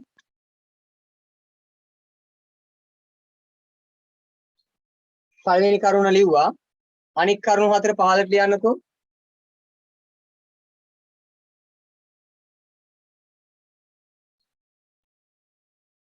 අනික් කරුණු හතර පහලට ලියන්න ටක් ගාලා.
හරියටද? ඔක්කොම ටික ලියාගත්තා නේද? එතකොට මුඩුබිම් පනත කියන්නේ පළවෙනි කරුණ. එතනින් පස්සේ තව කරුණු 4ක් තියෙනවා. රයිට්? එතකොට දේශීය කෘෂිකර්මාන්තය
right බලමු අපි.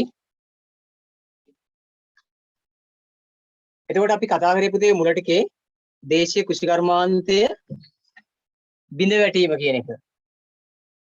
ලියාගත්තේ ඔක්කොම ටික රයිට්. ඊට පස්සේ මේ දේශීය කෘෂිකර්මාන්තයේ බිඳ වැටීම කියන එක තමයි අපි කතා කරේ. හරිනේ?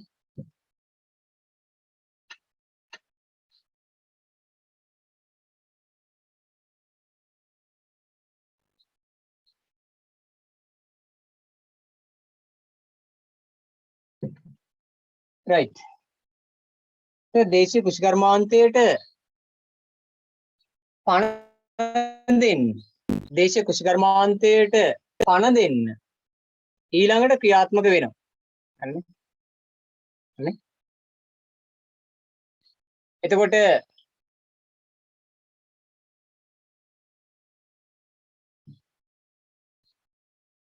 දේශීය කෘෂිකර්මාන්තයට පණ දීමක් සිදු වෙනවා. රයිට්? දේශීය කෘෂිකර්මාන්තයට පණ දීමක් සිදු වෙනවා. පසු කාලීන බ්‍රිතාන්‍ය ආණ්ඩුකාරවරුන්. හරිනේ? ඊට පුතේ අපි දේශීය කෘෂිකර්මාන්තය බිඳ වැටීම ගැන ලිව්වා. ඊට පස්සේ අපිට තියෙනවා දේශීය කෘෂිකර්මාන්තය නගා සිටුවීම. දේශීය කෘෂිකර්මාන්තය නගා සිටුවීම. චූටි මාතෘකාවක් දාගන්න දේශීය කෘෂිකර්මාන්තය නගා සිටුවීම කියලා. දේශීය කෘෂිකර්මාන්තය නගා සිටුවීම කියලා මාතෘකාව දාගන්න.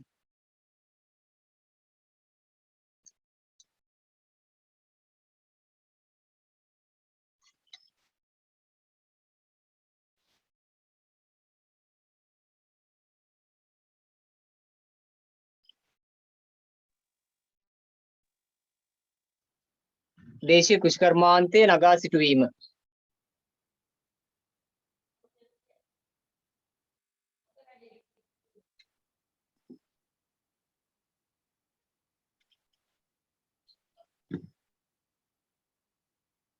right.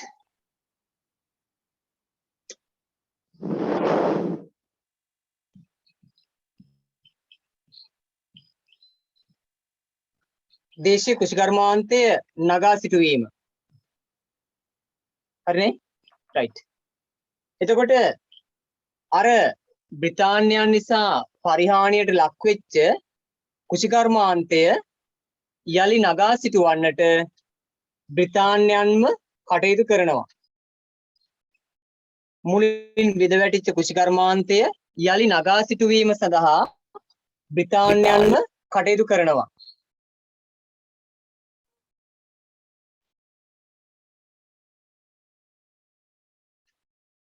බ්‍රිතාන්‍යයන්ම කටයුතු කරනවා.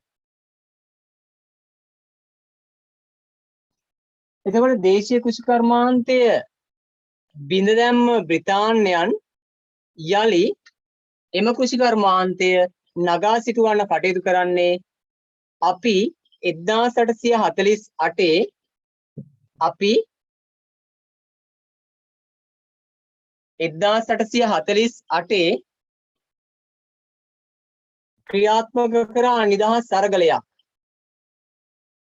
අපි 1848 නිදහස් අරගලයක් ක්‍රියාත්මක කරා.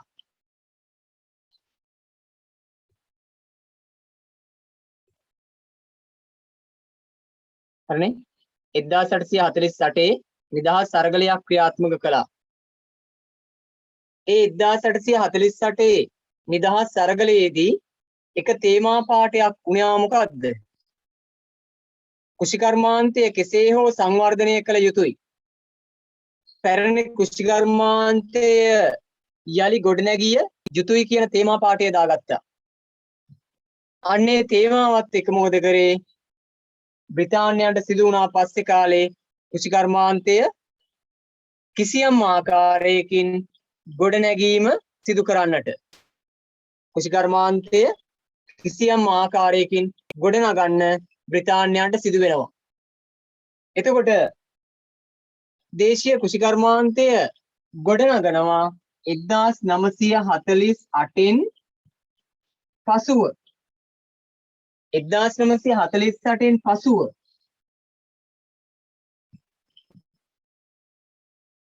1948න් පසුව ලංකාවේ කෘෂිකර්මාන්තයට අවධානය යොමු කරනවා බ්‍රිතාන්‍ය ආණ්ඩුකාරවරු කිහිප දෙනෙක්. ඒ අය ලංකාවේ පැරණි වැව් අමුණු යලි ප්‍රතිසංස්කරණය කරනවා. ඇල මාර්ග ප්‍රතිසංස්කරණය කරනවා. ගොවියන්ට අවශ්‍ය කෘෂි සහනාධාර ණය මේ දේවල් ලබා දෙනවා. ඒ විදියට කෘෂිකර්මාන්තයට යලි ජීවයක් දෙන්නට පැරණි අර ආණ්ඩුකාරවරු ටික ක්‍රියාත්මක වුණා. පැරණි කියලා කිව්වේ 840 ගණන්නේ. 855න් පස්සේ තමයි 50න් පස්සේ තමයි ලොකුම සංවර්ධනය වෙන්නේ. ඒතකොට බ්‍රිතාන්‍යයන් කෘෂිකර්මාන්තය අතහැරලා තිබුණේ. පස්සේ කාලේ ආයි සිදු වුණා මොකද්ද? ඒ කෘෂිකර්මාන්තයට යලි ජීවයක් ලබා දීමට කෘෂිකර්මාන්තයට යලි ජීවයක් ලබා දෙන්නට බ්‍රිතාන්‍යයන්ට සිදු වුණා. අන්න ඒ විදියට මොකද වෙන්නේ? කෘෂිකර්මාන්තයේ නගා සිටුවීම සඳහා බ්‍රිතාන්‍යයන් සිදු කළපු කාර්යයන් අංශ කිහිපයක් යටතේ පුතේ උතන තියෙනවා. එකක් තමයි වැව් අමුණු ප්‍රතිසංස්කරණය කිරීම. එකක් තියෙනවා වැව් අමුණු ප්‍රතිසංස්කරණය කිරීම. තව එකක් තියෙනවා වාරි මාර්ග දෙපාර්තමේන්තුව පිහිටුවීම. තවත් එකක් තියෙනවා සමූපකාර සමිති පිහිටුවීම. එතකොට දේශීය කෘෂිකර්මාන්තයේ නගා සිටුවන්නට බ්‍රිතාන්‍යයන් ක්‍රියාත්මක වෙච්ච ප්‍රධාන අවස්ථා තුනක් තියෙනවා. අංක 1 තමයි වැව් අමුණු ප්‍රතිසංස්කරණය. එතන පුතේ ඕනනම් අංක 1 දාගන්න අච්චුපතේ. පෑනෙන් දාන්න එපා පැන්සලකින් දාගන්න. හරි. අංක 1 තමයි පළවෙනි මාතෘකාව තමයි වැව් අමුණු ප්‍රතිසංස්කරණය. පළවෙනි මාතෘකාව වැව් අමුණු ප්‍රතිසංස්කරණය. අංකේ දාගන්න කිව්වේ පොතේ ලියන්න නෙමෙයි. ඒ අච්චුපතේ පැන්සලෙන් අංක 1 දාගන්න. අංක 2 වාරි මාර්ග දෙපාර්තමේන්තුව පිහිටුවීම. අච්චුපතේ පැන්සලෙන් අංක 2 දාගන්න. වාරි මාර්ග දෙපාර්තමේන්තුව පිහිටුවීම. තුන්වෙනි එක තියෙනවා සමූපකාර සමිති පිහිටුවීම. තුන්වෙනි එක තියෙනවා සමූපකාර සමිති පිහිටුවීම. අන්නේ විදියට ප්‍රධාන මාතෘකා තුනක් අපිට තියෙනවා. දේශීය කෘෂි ආර්ථිකයේ නගා සිටුවන්නට බ්‍රිතාන්‍යයන් අවධානය යොමු කරපු ප්‍රධාන ක්ෂේත්‍ර ප්‍රධාන අංශ තුනක් අපිට දකින්න පුළුවන්. පළවෙනි එක තමයි වැව් අමුණු ප්‍රතිසංස්කරණය. දෙවෙනි එක වාරි මාර්ග දෙපාර්තමේන්තුව. වාරි මාර්ග දෙපාර්තමේන්තුව. දෙවෙනි එක වාරි මාර්ග දෙපාර්තමේන්තුව.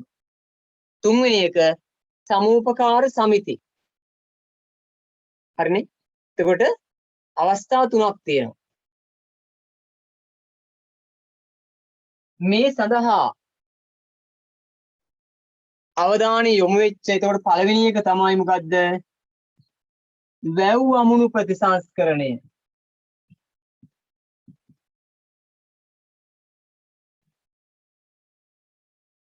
වැව් අමුණු ප්‍රතිසංස්කරණය. වැව් අමුණු ප්‍රතිසංස්කරණය. පළවෙනි එක වැව් අමුණු ප්‍රතිසංස්කරණය. ඉතින් වැව් අමුණු ප්‍රතිසංස්කරණය වෙනකොට අපේ දේශීය ගොවියට යලි කෘෂිකර්මාන්තයට එන්න පුළුවන් වෙනවා.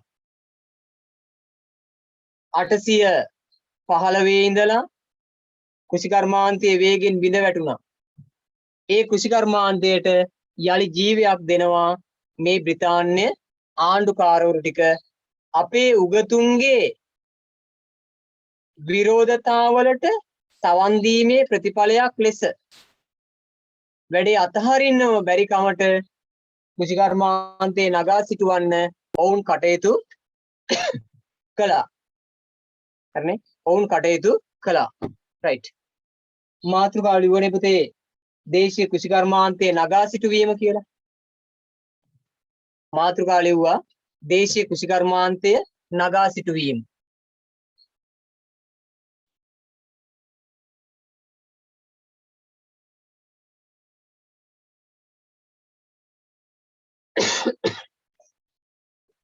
අපි ඒ අර්ථ ලියමු.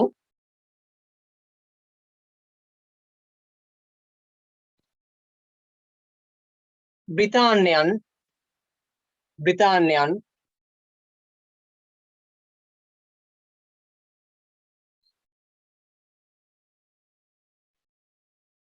දේශීය කෘෂිකර්මාන්තය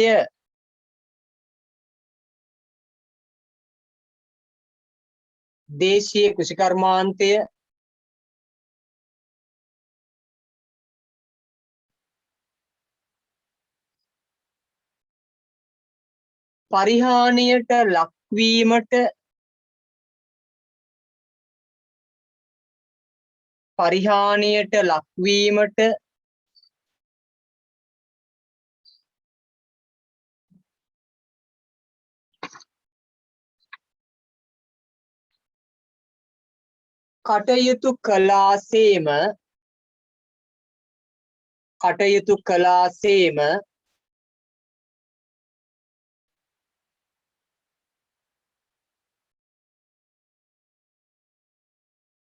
කටයුතු කළාසේම පසු කාලීනව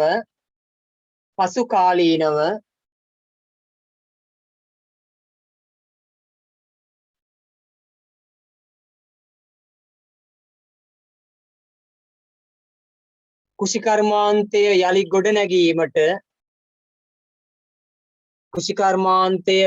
යළි ගොඩනැගීමට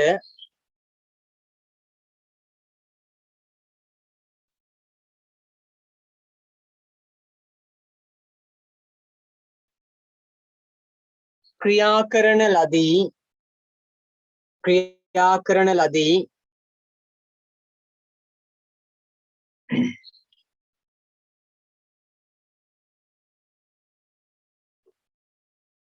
1848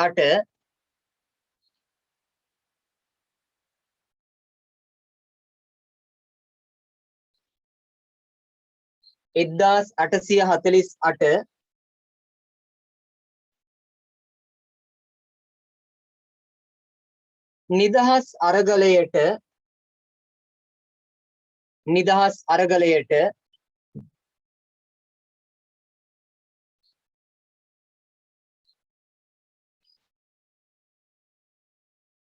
එක් ප්‍රධාන හේතුවක් වූයේ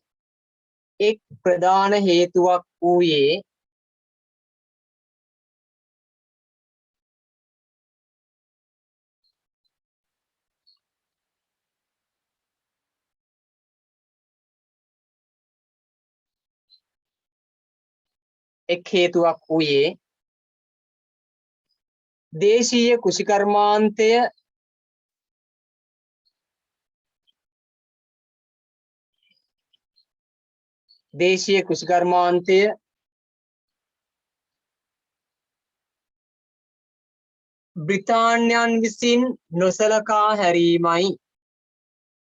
බ්‍රිතාන්‍යයන් විසින්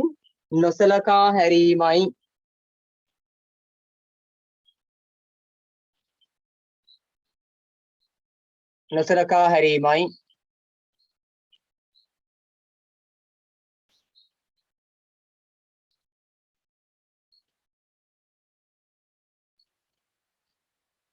එහි ප්‍රතිඵලය ලෙස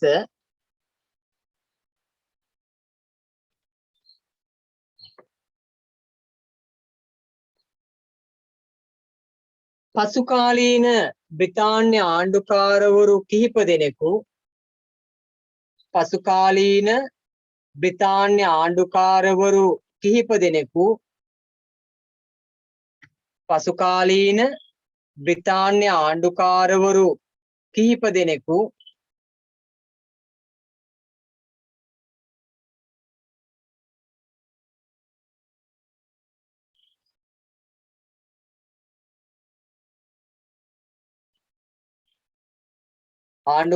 කිහිප දෙනෙකු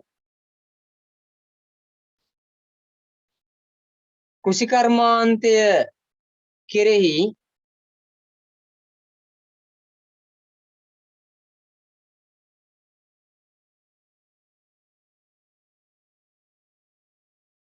සිදු කළ අවධානය කුෂිකර්මාන්තය කෙරෙහි සිදු කළ අවධානය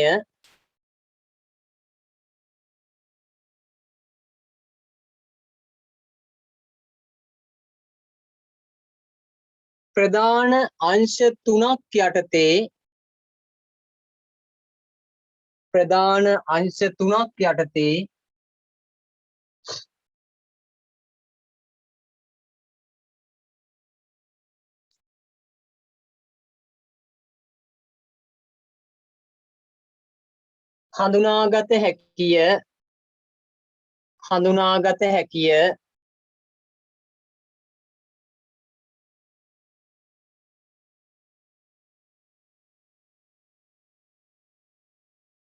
හඳුනාගත හැකිය.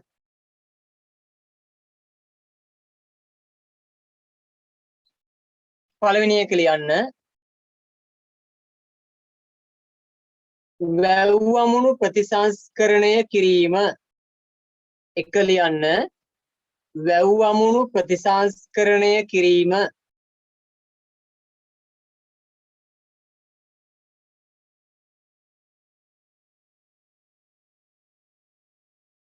වැව්වමුණු ප්‍රතිසංස්කරණය කිරීම.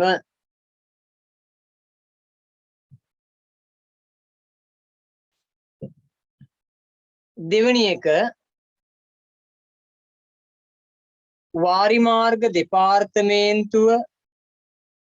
වාරිමාර්ග දෙපාර්තමේන්තුව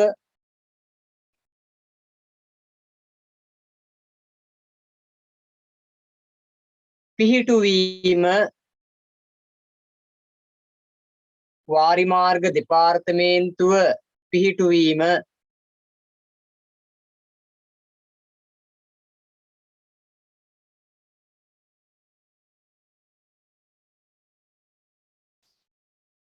තුන්වෙනි එක සමූපකාර සමිති පිහිටුවීම.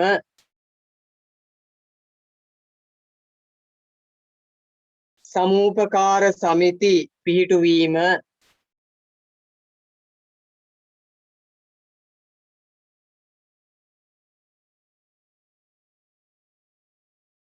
right. ඒ කරුණු තුන දැන් මම විස්තර කරනවා. හොඳට අහගෙන ඉන්න. එතකොට පුතේ බ්‍රිතාන්‍යයන් කෘෂිකර්මාන්තයට අවධානය යොමු කරා අපේ සිංහලයන් සිදු කළ අරගල නිසා. සිංහලයන් සිදු කළ අනිත් පුතේ අන්තිම එක තමයි සමූපකාර සමිති පිහිටුවීම. අච්චු පුතේ 51 පිටුව. තුන්වෙනි කරුණ සමූපකාර සමිති පිහිටුවීම. right. ලියන්න එපා. බ්‍රිතාන්‍යයන් නිසා කෘෂිකර්මාන්තය බිඳ වැටුණා.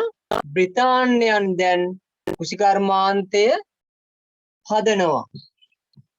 හරිනේ? බ්‍රිතාන්‍යයන් නිසා කෘෂිකර්මාන්තය බිඳ වැටුණා. දැන් බ්‍රිතාන්‍යයන් කෘෂිකර්මාන්තය යලි හදන්න පටන් ගත්තා. එතකොට ඒ සඳහා ගන්නපු එක වැඩසටහනක් තමයි වැව්වමුණු ප්‍රතිසංස්කරණය. දැන් හොඳට තේරුම් ගන්නව සමහර දරුවෝ. හොඳට අහන් ඉන්න. හරිනේ? මේ මහන්සි වෙලා බොහෝම ලොකු කැපකිරීමක් කරලා මම මේ උගන්වන්නේ අන්නේ ඉගෙන ගන්න බොහෝම ආදරණීය දරුවන්ට. නිසා ඔබ මේ රටේ කොතනක හිටියත් 9 ශ්‍රේණියේ දරුවෝ නිසා ඔබට මගෙන් ඉටු විය යුතු ප්‍රධාන යුතුයකම තමයි මෙන්න මේ පාඩම් මාතෘකා මනවින් කියා දීම. මේ පාඩම් අපි ඉගෙන ගන්න පුතේ 9ට වගේම 11ට. 9ට වගේම 11ට. ඒතකොට 9 පන්තියේ ඉන්න ඕන ඉගෙන ගන්න දරුවෝ ටිකක්. බාප්පල ඉඳලා හරියන්නේ නේ. එක එක මාදිලියා ඉඳලා හරියන්නේ. අපි ඉගෙන ගන්න දරුවෝ නේ. එක දරුවෙක්වත් මම දන්න දරුවෝ ඇති සමහර විට නැතුව ඇති. ඔක්කොම හැබැයි 9 මගේ දරුවෝ ටිකක්. නමේ ඉගෙන ගන්න දරුවෝ ටික ඒ දරුවන්ට උගන්වනවා. මේ තියෙන සෞඛ්‍යමය තත්වය මත ඔබට ගෙදරට වෙලා ඉගෙන ගන්න වෙනවා. පාසල් යන කාලය තාම අපිට තීරණය කරන්න බෑ. අපි පාසල් යනකොට සමහර විට 9 පන්ති ඉවර වෙලා තියෙයි. ඒ ප්‍රතිපත්ති කොහොම වෙයිද අනේ ආයි 9 ඉන්න වෙයිද? මාස කිහිපයක් 9 ඉගෙනගෙන 10ට පනින්න වෙයිද? අපි දන්නේ ඒවයි ප්‍රතිපත්ති මොනවද කියලා. මාස කිහිපයකින් 10ට පැන්නත් නැත්නම් ඔටෝම 10ට පැන්නත් දැනුම ටික අපිට එහෙම ලැබෙන්නේ නැහැ. ඒ නිසා ඔබ ගෙදර ඉන්න ගමන් ආරක්ෂා වෙලා ඉන්න ගමන් ඔබ මේ අධ්‍යාපනයට යොමු වෙලා තියෙනවා. අකුරු ඇකඩමියෙන් අදාළ විෂයන් ටික මනවින් උගන්වනවා. මට පැවරිච්ච ඉතිහාස විෂය මම අවශ්‍ය විදියට 9 දරුවට දෙනවා. අවශ්‍ය විදියට 9 දරුවට දෙනවා. 11 ළමයට විදියට නෙමෙයි 9ට උගන්වන්නේ. ඊට වඩා තේරෙන භාෂාවෙන්. ඒ නිසා පාඩම් වලට අඛණ්ඩව සම්බන්ධ වෙන්න. දැන් ලබන සතිය අපිට අලුත් පාඩම පටන් ගන්න පුළුවන්. මේ හැම පාඩමක්ම අපි මනවින් අවබෝධ කරගමු. හරිනේ? අවබෝධ කරගමු. මම මේ පාඩම ඉවරනාට පස්සේ මේ පාඩමේ ටියුට් එක දාන්නම්. ඔබගේ ගෲප් එකට හරිනේ? ටියුට් එක දාන්නම්. ඊට පස්සේ යලි එතකොට පාඩම කියව උත්තර ලියන්න පුළුවන්. යලි පාඩම කියව. හරිනේ? නිසා එහෙම කරමු. අඛණ්ඩව පන්තියට සම්බන්ධ වෙනවා. ඒ වගේම ඉතාමත් සාධාරණ පොඩි මුදලක් මත තමයි මේ අකුරු ඇකඩමියේ පන්ති පවත්වගෙන යන්නේ. ඉතාමත් සහනදායී මුදලක්. සාමාන්‍ය පෞද්ගලික ටියුෂන් පන්ති වලට වඩා සාධාරණ මුදලකින් ඔබට මේ කාර්යය ලබා දෙනවා. එතනදී අපේ කාර්යය අපි ඊට වඩා හොඳට ඉෂ්ට කරන්න ඕන. ඊට වඩා හොඳට ඉෂ්ට කරන්න ඕන. නිසා හොඳින් ඉගෙන ගන්න හැම දරුවෙක්ගෙම ඉල්ලන ඉල්ලීම තමයි බොහොම ආදරයෙන් හොඳට ඉගෙන ගන්න. භූගෝලය උගන්වන්නේ නැද්ද කියලා අහලා තියෙන පුතේ. වෙලාව තමයි ප්‍රශ්නේ තියෙන්නේ. බලමු අපි ඉදිරියේදී. හරිනේ. ඔබට භූගෝලය උගන්වන්න ඉස්සෙල්ලා 10ටත් 11ටත් පටන් ගත්තේ නෑ. බලමුකෝ. අවශ්‍ය දරුවන්ට මම ඒකයි කරලා දෙන්න. හරිනේ. අවශ්‍ය දරුවන්ට ඒකත් කරලා දෙන්න. කොහොමද 9 පන්ති ඔක්කොටම භූගෝල විද්‍යාව තියෙනවා. බලමු ඉදිරියේදී දවසක් වෙන් කරගෙන කරන්න. හරිනේ. right. ඒතර වැව්වමුණු ප්‍රතිසංස්කරණය කරනකොට පුතේ අපේ රටේ ආණ්ඩුකාරවරු ගොඩක් හිටියා. එක්කෙනෙක් තමයි හෙන්රි වෝඩ් ආණ්ඩුකාරවරයා.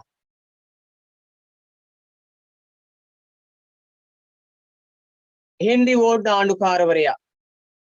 හර්කියුලස් රොබින්සන් ආණ්ඩුකාරවරයා. විලියම් ග්‍රෙගරි ආණ්ඩුකාරවරයා. ආතර් ගෝඩන් ආණ්ඩුකාරවරයා. මේ අය වැව් වාරි පද්ධති ප්‍රතිසංස්කරණය කරා. හෙන්රි වෝඩ් ආණ්ඩුකාරවරයා සිදු කරපු ප්‍රතිසංස්කරණය හා සම්බන්ධ වැව් තියෙනවා. නැගෙනහිර පළාතේ ඉරක්කාමම් වැව කියන එක. අම්පාරේ වැව ප්‍රතිසංස්කරණය කිරීම. දකුණු පළාතේ මේ ඌරුබොක්ක ප්‍රදේශයේ ගිරුවාපත්තුවේ කිරම කියන වැව. ඌරුබොක්ක වැව ප්‍රතිසංස්කරණය කරා. දැන් නම් කිරම වැවේ ජලය ඉවත් කරන මොනවා හරි ව්‍යාපෘතියක් වෙන්න හදන්නේ. කිරම වැව. ඊළඟට හර්කියුලස් රොබින්සන් ආණ්ඩුකාරවරයා වාරි මාර්ග පිළිබඳ සොයා බලන්න වෙනම කොමිසමක්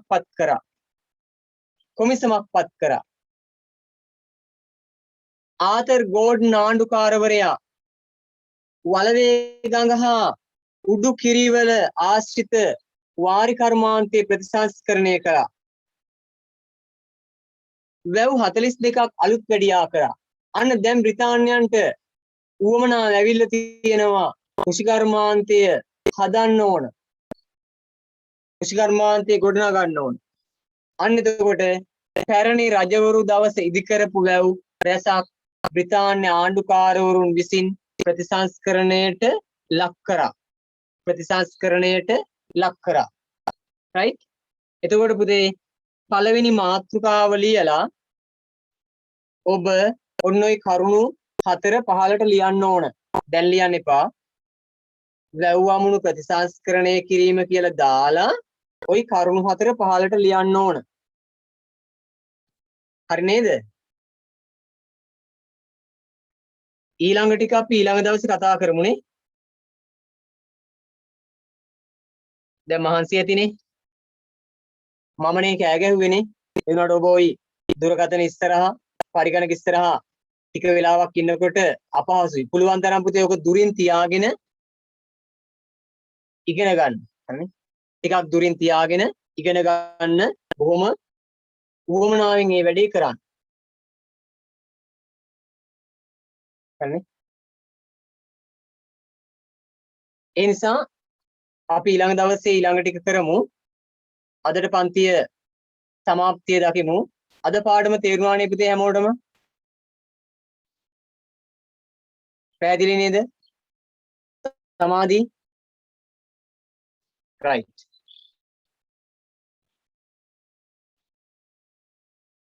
right. අර තේරෙන්නේ නැහැ කියපු දරුවෙක් හිටිය මම හිතන්නේ දරුවෝ පන්තියෙන් අයින් කරාද කොහේද? අපි ඉගෙන ගන්න ළමයි විතරක් හිටියම පන්තිය හොඳට කරගෙන යන්න පුළුවන්. නේ? පැහැදිලිනේ? හැන්දෑවට රත්යතු ගහන කට්ටිය මේකට එන්න ඕනේ නැහැ. නේ? අපි අපේ වැඩේ හරියට කරගෙන යන්න ඕන. නිසා ඔබගේ යාළුවන්ට කියන්න පන්තියට සම්බන්ධ වෙන්න. හැබැයි ඉගෙන ගන්න යහළුවන්ටනේ. උගන්නන ගුරුවරයෙක් ඔබට යහළුවෙක් වගේ ඉන්නවා. ඒ ගුරුවරයාගෙන් හොඳට ඉගෙන ගන්න. පුතේ පාඩම ඉවර කරමු කියලා මැසේජ් එකක් එනවා. පාඩම ඉවර කරන්න ගියොත් අන්තිම ටික තේරෙන එකක් නෑනේ.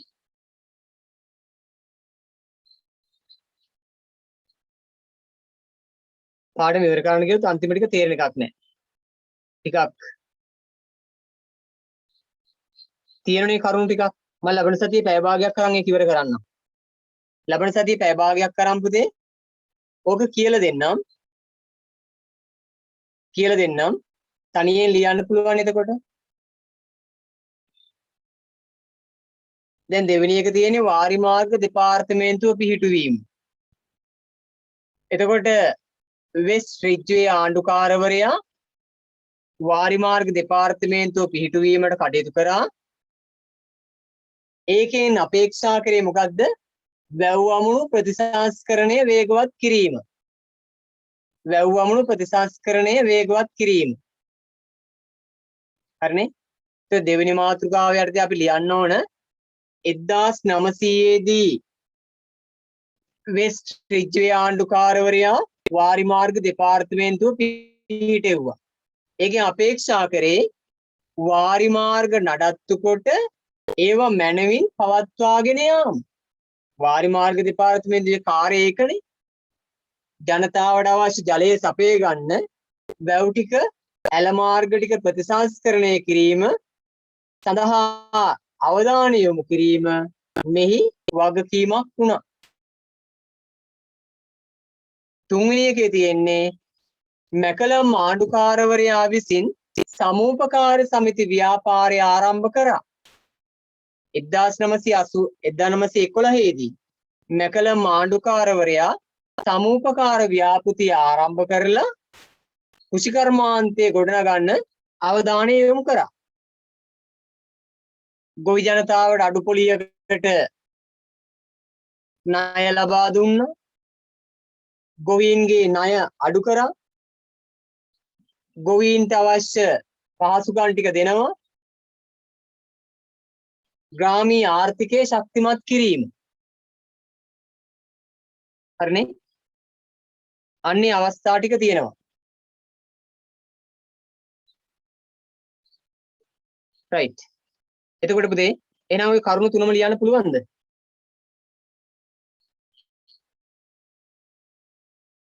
කරුණු තුනම ලියන්න පුළුවන්ද පුතේ? වැව් අමුණු ප්‍රතිසංස්කරණය කියලා දාලා ඒ ටික ලියන්න. වාරිමාර්ග දෙපාර්තමේන්තුව පිහිටවපු අවුරුද්දයි ඒකේ අරමුණයි ලියනවා. සමපකාර සමිති පිහිටවපු අවුරුද්දයි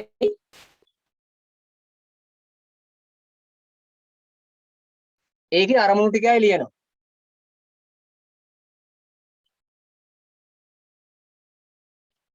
හරිනේ? ඒ ටික ලියන්න පුතේ මම ලබන සතියේ චුට්ටක් අන්තිම ඩිංග කියලා දෙන්නම්. හරිනේ? හරිනේ? දැන් ওই ටික ඔක්කොම ලියන්න වෙලාවක් නැහැ නේ පුතේ. හරිනේ? කරුණු වශයෙන් ලියන්න පුතේ. හොඳේ. කරුණු වශයෙන් ලියන්න අපි මම ලබන සතියේ පාඩම ඉවර කරලා දෙන්නම්. හරිනේ? ඉවර කළා අපි අලුත් පාඩමට යමු. හරිනේ? ඉවර කරලා අලුත් පාඩමට යමු. මාතෘකා තුන දාලා වෙන වෙනම කරුණු වශයෙන් ලියන්න. හරිනේ? මාතෘකා තුන දාලා වෙන වෙනම කරුණු වශයෙන් ලියන්න. අවසාන කිරීම මම ලබන සතියේ සිදු කරලා දෙන්නම්. අඛණ්ඩව පන්තියට සම්බන්ධ වෙන්න. දැන් මුදල් ගෙවීම සිදු කරන්නේ කිව්ව ගම සම්බන්ධ නොවී ඉන්න එපා පුතේ. සහනදායි මුදලක් මත ඔබගේ පන්ති ඔබට යන්න තියෙන්නේ. ඒ නිසා අඛණ්ඩව පන්තියට සම්බන්ධ වෙලා පාඩම් ටික හොඳට ආවරණය කරගමු. රයිට් එහෙනම් අදට සමාප්තිය දකිමු. අර වැඩක් නැති ළමයෙක් ගැන මම කිව්වනේ පුතේ. අපරාධය වාලගේ කාලය නේ. ඒත් ඒ ගැන කියන්න එපාය. නේ. නිසා ඉගෙන ගන්න යාළුවන්ට පණිවිඩය දෙන්න. රයිට් එහෙනම් සෑම දිනාටම නිරෝගිමත් අනාගතයක්. ආයුබෝවන්.